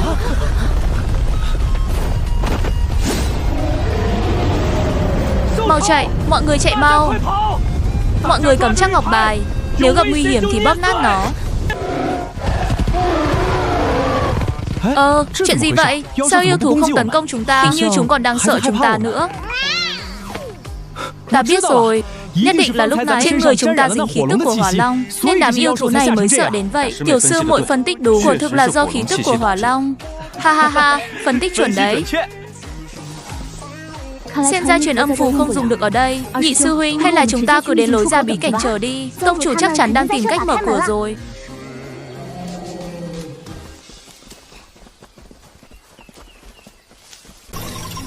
Hả? Ha ha, xem ra năm nay Huyền Phủ Tông chúng ta có hy vọng giành hạng nhất rồi. Đắc ý gì chứ? Điểm linh trước của các ngươi, biết đâu lại dùng thủ đoạn bất chính mà có được. Còn điểm của các ngươi thì chính đáng chắc. Sao ta chẳng thấy các ngươi kiếm được điểm linh trước nào vậy? Đám mịn đồ này rốt cuộc đang làm gì trong đó vậy? Một lỗ chẳng nên thân. Đợi chúng ra đây, ta nhất định phải dạy dỗ cho một trận. Cứu mạng, anh. Ở kia có cây, mau trèo lên, nhanh lên cây. Á, ta trèo lên được rồi, cứu mạng. Có ai đó giúp ta với, ta sắp bị kéo xuống rồi. Này, kia chẳng phải người của Huyền Phủ Tông đây giúp một tay. Mau đến đây ra làm gì? Người của Huyền Phủ Tông các ngươi thấy chết không cứu à? Nhị sư huynh, họ đang hét gì vậy? Nổi thì bóp nát ngọc bài là được cứu mà. Bóp nát ngọc bài thì điểm sẽ không được tính nữa. Bọn họ không nỡ. Ra là vậy. Huyền Phủ Tông chúng ta sao lại vô tình vô nghĩa? Quả nhiên chỉ là một tông môn hạng bét. Chuyện thấy chết không cứu, chỉ có các ngươi mới làm thấy chết không cứu đúng không? Được. Huyền Phủ Tông, chúng ta nhớ kỹ các ngươi rồi. Ấy ra, muốn ta cứu các ngươi cũng không phải là không được. Ngươi muốn gì? Mấy hôm trước ta đã cứu Lâm Đan Tông, bọn họ chia cho chúng ta một nửa linh trước. Các ngươi đông người như vậy thì tùy tiện đưa ta 2/3 là được. 2/3? Ngươi nằm mơ à? Ta thà chết ở đây, bị yêu thú xé xác, cũng tuyệt đối không cho các ngươi một cọng cỏ. Không đời nào để ngươi nhân lúc cháy nhà mà hôi của. Vậy thì các ngươi cứ ngoan ngoãn chờ chết tự bóp nát ngọc bài rồi ra ngoài. Nếu là ta thì ta sẽ đưa lính trước. Dù sao Lưu Đức Thanh Sơn vẫn ít nhất vẫn còn lại 1/3. Nếu chết trong này hoặc bóp nát ngọc bài đi ra thì sẽ chẳng còn gì cả đâu. Đến lúc đó một điểm cũng chẳng mang được ra ngoài. Long tông chủ của các ngươi là sẽ tức đến lột da các người mất. Chu Kiệt sư huynh, phải làm sao đây? Hắn nói hình như cũng có lý. Ở lại thì còn tiếp tục kiếm điểm được, ra ngoài là mất sạch. Đúng vậy, tông chủ đã nói từ lâu, tông môn nếu một điểm cũng không có, chúng ta về đó chắc chắn chết. Được, chúng ta đồng ý. Cho các ngươi 2/3, cứ ổn định bọn chúng trước đã. Ra ngoài rồi ai mà chịu nhận. Nếu đã vậy, thì ném Minh trước qua đây trước đi. Nhận được đồ, chúng ta lập tức cứu người. Thúc sư huynh, đưa hắn đi. Chọn một ít đưa qua cho có lệ là được. Này, số lượng không đúng nhé. Thế này mà là 2/3 à? Nếu các ngươi không thành thật, vậy chúng ta đi đây. Mau đưa nốt số còn lại cho hắn. Ta biết ngay các người giấu riêng mà. Đừng nói nhiều nữa, mau qua đây cứu chúng ta. Ngươi đang đi dạo đấy à? Mau lên, ta cứ không đi đấy. Ba cô của ta ơi, xin người đi nhanh lên đi. Ta thật sự sắp không chịu nổi nữa rồi. Nếu đại tôn tử của ta đã lên tiếng thì ông nội đương nhiên phải nghe lời đại tôn tử. Đi nhanh hơn chút. Vừa rồi đa tạ các vị rất nhiều. Nếu không nhờ các vị ra tay, hôm nay chúng ta thật sự đã bỏ mạng ở đây rồi. Không cần cảm ơn, các người đi được rồi. Ha ha, đã cứu người thì phải cứu cho các người không thể nhận lính trước giờ bỏ mặc chúng ta chứ. Có thể cho chúng ta đi cùng các ngươi không? Yên tâm, tuyệt đối không làm phiền các ngươi. Muốn đi cùng thì phải trả thêm giá khác. Lần này được rồi chứ? Cảm ơn đại tôn tử. Được, nếu đã vậy thì an nguy tiếp theo đành giao cả cho các vị. Hừ. Cút hết sang một bên cho ta. Đám Ninh Châu này thuộc về Tiên Kiếm Tông. Đồ xúc sinh, muốn chết à? Á, cứu mạng, ha ha. Ôi chao, vị tiên kiếm sư huynh này, ngươi nói xem, đang yên đang lành lại đi chọc yêu thú làm gì? Giờ thì hay rồi, bị yêu thú đánh trong một trận như tử. Các ngươi đúng là một lũ khốn. Chúng ta đã giao hết linh chi ra rồi, sao các ngươi không bảo vệ ta? Triệu đại lão, ngươi cố ý đúng không? Ngươi cố tình không cứu ta, còn đá cả bùn đất vào miệng ta. Xin lỗi, ta đúng là cố ý đấy. Các người, Huyền Phù Tông các người cấu kết với nhau ức hiếp người quá đáng. Đúng là vô pháp vô thiên đã cứu chúng ta. Chút lễ tạ này tuyệt đối không thể thiếu. Đây là một nửa số linh chi chúng ta thu thập được, xin hãy nhận lấy. Thật ra chúng ta vẫn còn nhiệm vụ của tông môn, không thể đưa thêm nữa. Nhưng ân tình hôm nay, Vạn Khí Tông xin ghi nhớ. Sau này nếu có việc cần cứ việc lên tiếng, sao có thể nhận được chứ? Tuy Huyền Phù Tông chúng ta hiện giờ nghèo đến mức chẳng có gì, nhưng chúng ta vẫn có khí phách. Đã nói là báo ơn thì chính là tuyệt đối không thể nhận. Không nhận thì đừng hiểu lầm. Linh chi này thật sự không phải để cảm tạ các vị chút lòng riêng, không phải để bảo hộ để được các vị che chở đâu. Nếu các vị không nhận, ngược lại chúng ta cũng ngại. Mặt dày đi theo phía sau. Vậy, được rồi, nếu đã là phí bảo hộ, vậy ta đành mặt dày nhận lấy. Ngại quá đi mất. Không cần khách sáo, đây là thứ các vị xứng đáng nhận được.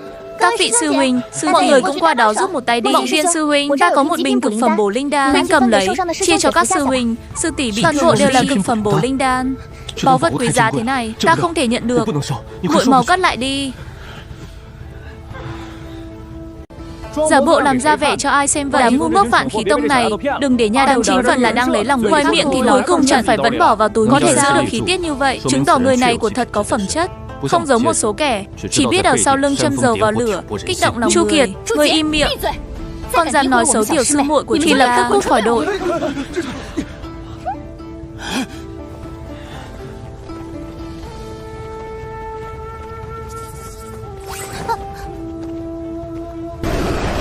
Phùng Đinh, cứ tiếp tục thế này, linh lực của chúng ta sẽ cạn kiệt. Huyền Cơ Tông các có cách nào mở bí cảnh từ bên trong không? Đừng trông chờ vào chúng ta. Mấy con yêu thú địa giới mà chúng ta cứu căn bản chẳng cầm cự nổi một giây. Chẳng phải đã có người bóp nát ngọc bài cho các tông chủ rồi sao? Sao các tông chủ vẫn chưa mở được cổng? Mở bí cảnh đâu có dễ như vậy. Phải đợi đúng thời điểm. Các tông chủ hợp lực mới có thể mở được. Nói cách khác, chúng ta vẫn phải cố cầm cự thêm tròn 5 ngày nữa. Mọi người cầm sẵn ngọc bài, chuẩn bị ra ngoài. Mạng sống là quan trọng, chút điểm cũng có thể kiếm lại. Lát nữa ta đếm được 3 giây. Mọi người cùng bóp nát ngọc bài. 3, 2. Chuyện gì vậy? Sao đám yêu thú này đột nhiên bỏ chạy hết? Hình như chúng đã nhìn thấy thứ gì đó cực kỳ đáng sợ. Chẳng lẽ có đại yêu thời thượng cổ nào đó xuất thế? Mọi người nhìn xem, kia là thứ gì? Là một đứa trẻ. Không đúng chứ? Chẳng lẽ là yêu thú cấp cao có thể hóa thành hình người? Đám yêu thú hung bạo vậy mà đều chủ động tránh xa nó. Nó đang đi về phía chúng ta. Lục Lục sư muội, Lục Lục sư muội đến cứu chúng ta rồi. Mọi người được cứu rồi. Tuyệt quá. Đúng là Lục Lục sư muội. Đúng là Lục Lục sư muội. Khoan đã.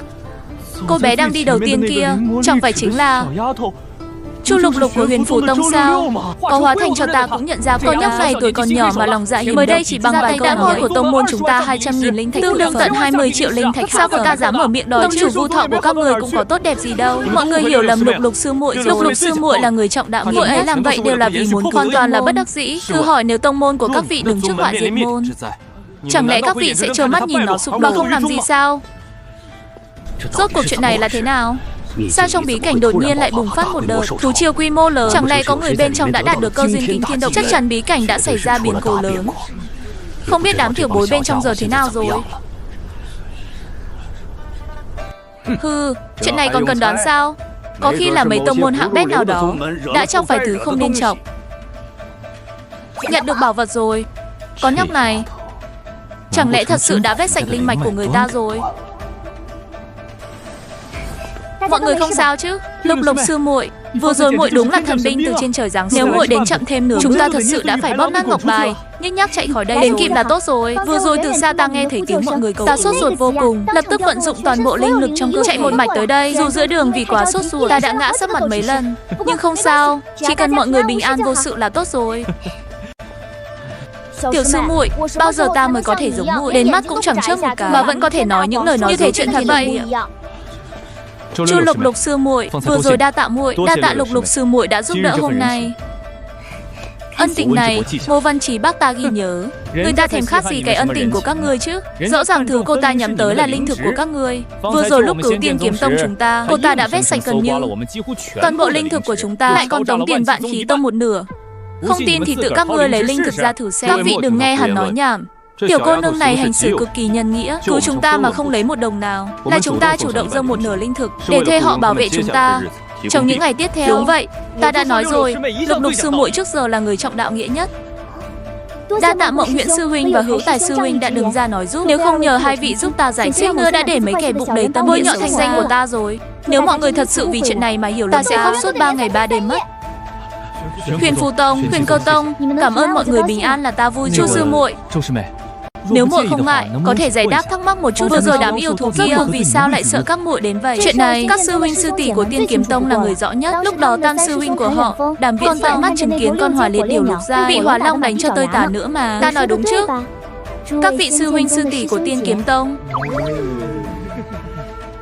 Hỏa long cái chó gì chứ? Tất cả đều là lời nói dối bịa đặt của cô ta. Chỉ có đám ngu các ngươi mới tin thôi. Nếu Chu sư huynh đã không tin như vậy, vậy thì tự mình cút xa một chút đi. Đừng đứng trước mặt Huyền Phù Tông chúng ta làm trướng mắt. Ngươi tự cút. Hay để ta tiễn ngươi đi. Ta đã nộp linh thực rồi đấy. Dựa vào đâu mà đuổi ta đi? Được thôi, muốn đuổi ta thì trả lại toàn bộ linh thực cho ta. Này, nguyên vẹn trả lại cho ngươi. Chu sư muội, Chu Lục vừa rồi có gì đắc ta là người ăn nói thẳng, muội đừng để bụng nhé. Ha ha, không sao, ta đây ra tay cũng rất thẳng thắn. Lát nữa có lỡ đánh ngươi thì đừng trách nhé.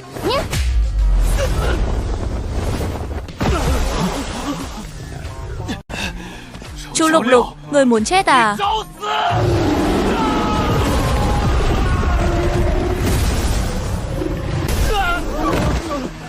Được.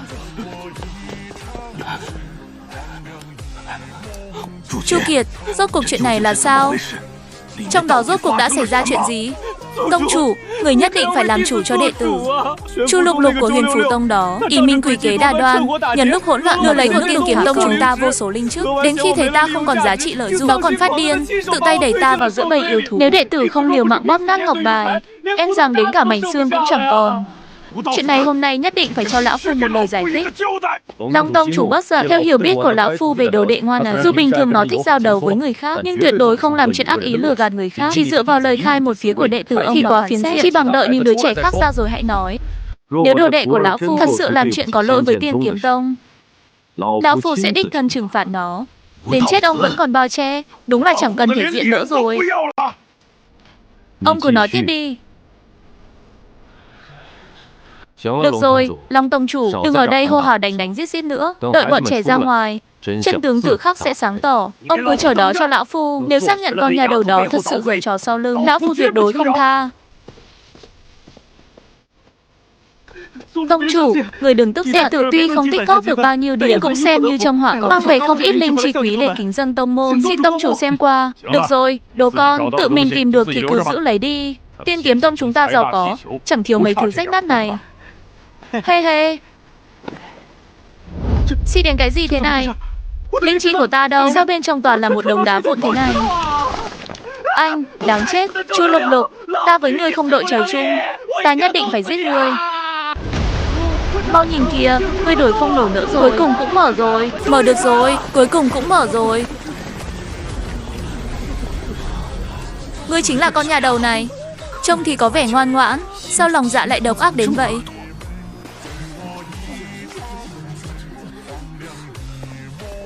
Tiểu Lục, con qua đây.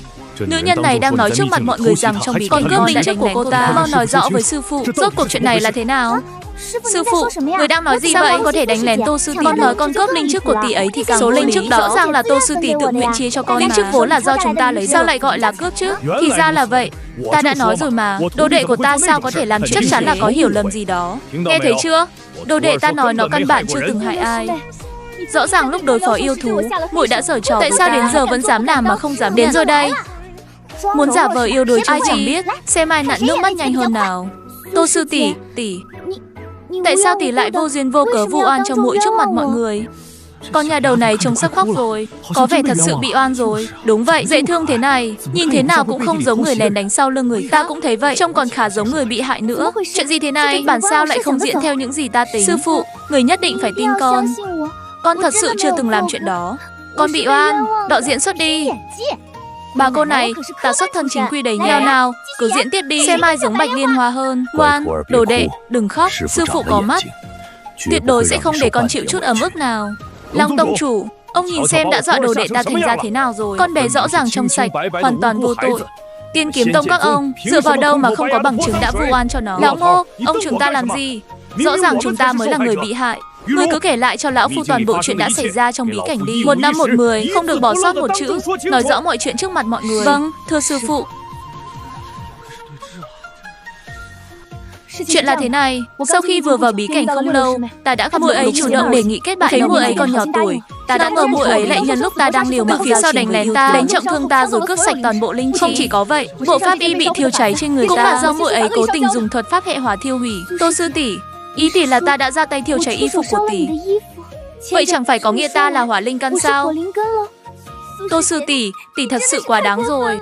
Ta rõ ràng là băng linh căn, không phải hỏa linh căn. Ta lấy gì mà thiêu cháy y phục của tỷ? Không thể nào, rõ ràng muội ấy là hỏa linh căn là băng linh căn. Vậy căn bản không thể thiêu cháy y phục. Ai đang nói dối? Lục Lục sư muội, rõ ràng muội là hỏa linh căn, sao giờ lại biến thành băng linh căn? Chuyện này không thể nào. Tô sư tỷ không thể vì vu oan cho mà đến cả thưởng thức cũng bỏ qua. Từ lúc lọt lòng ta đã là băng linh căn rồi. Không tin thì tỷ cứ hỏi các vị sư huynh, sư tỷ của ai cũng có thể làm đến linh căn của người ta còn chưa tìm hiểu mà đã dám ăn nói lung tung. Ta có thể chứng minh tiểu Lục sư muội vẫn luôn là băng linh căn. Bọn ta cũng có thể làm chứng. Người của Lâm Đan Tông bọn ta cũng có thể làm chứng. Ồ, ghê thật. Vậy con bé này cũng là băng linh căn sao? Dù sao trên đời này đâu thể có người mang cả băng hỏa song linh căn. Hai loại linh căn này mà không cẩn thận thì rất dễ bạo thể mà chết. Rõ rồi. Lời giải thích duy nhất là Tô Dương Ngô đang vu oan. Chiêu này cũng độc thật.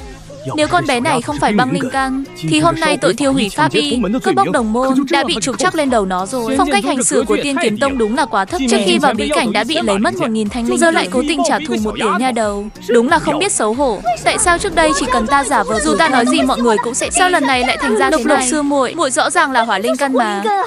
Sư phụ, Đồ Nhi cảm thấy mình thật sự quá oan ức. Xin sư phụ làm chủ cho Đồ Nhi.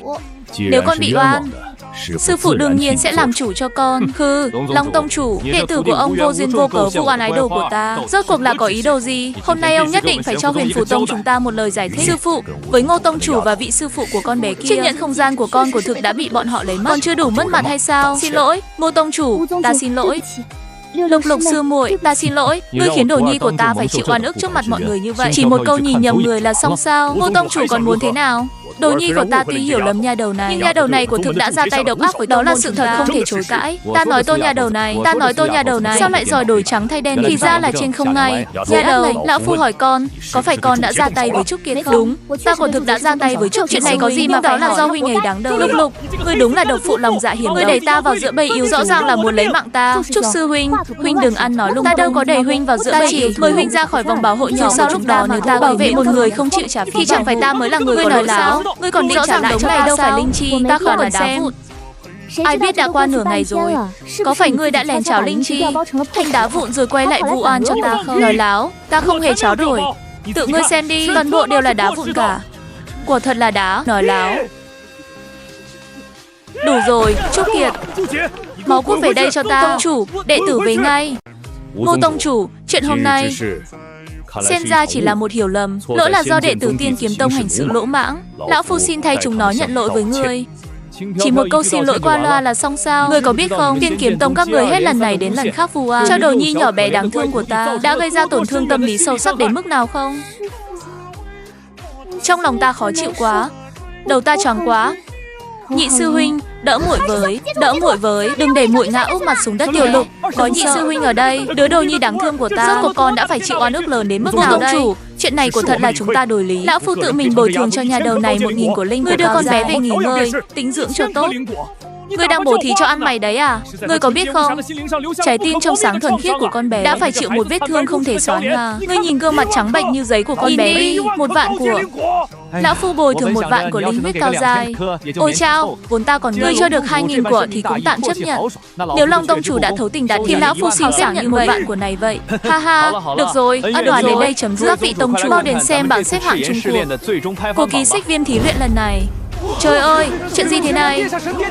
Huyền Phủ Tông vậy mà lại đứng nhất. Trời đất, những năm trước Huyền Phủ Tông chẳng đều đứng chót bảng suốt vạn năm sao? Các vị quá khen rồi. Đúng là tiểu nhân đắc chí. Những năm trước Tiên Kiếm Tông chúng ta năm nào cũng gặp đâu có vênh váo. Nhưng ngươi, cái đuôi vểnh lên tận trời. Mau lấy tiền ra, mau nói giao ước hạng được chia 1/2 số linh. Ba lần này chúng ta thu hoạch trong bí mang ra chia cho ngươi. Cho ta thật sao? Đa tạ Long tông chủ. Sư phụ, chúng ta phải về rồi sao? Ừ, về thôi, đồ nhi ngoan. Lần này may mà thật không dám tưởng tượng. Một chiếc chiến thuyền cấp cao nhất, 1000 thanh linh kiếm cực phẩm, 1000 bình đan dược cao dai, 500 con, tận 200.000 linh thạch thượng phẩm. Dù tông môn chúng ta có bán sách cũng chẳng thể nào tích góp được gia sản lớn đến vậy. Quan trọng nhất là tất cả đều là đồ lấy không. Sướng quá. Sư phụ, các vị trưởng lão, thật ra trong bí cảnh, chúng con còn kiếm được một đại bảo bối khác nữa. Mọi người đoán xem là gì? Tiểu Lục à, chẳng lẽ những trận đại động đất trong bí cảnh đều là do mấy đứa gây ra sao? Mê mông, chắc là vậy. Thật sự là một linh mạch. Mê mơ. Ha ha ha, tốt quá rồi, có đủ linh thạch để mua tài nguyên tu luyện cho các đệ tử. Đúng vậy, cuối cùng không cần phải để đám hài tử trong tông môn chịu khổ nữa. Thật sao, nha đầu? Con mau nói thật cho ta biết, có thật là con đã mang một linh mạch về không? Lục Lục sư muội, bây giờ muội có tiện không? Ta muốn đích thân nói lời xin lỗi với muội.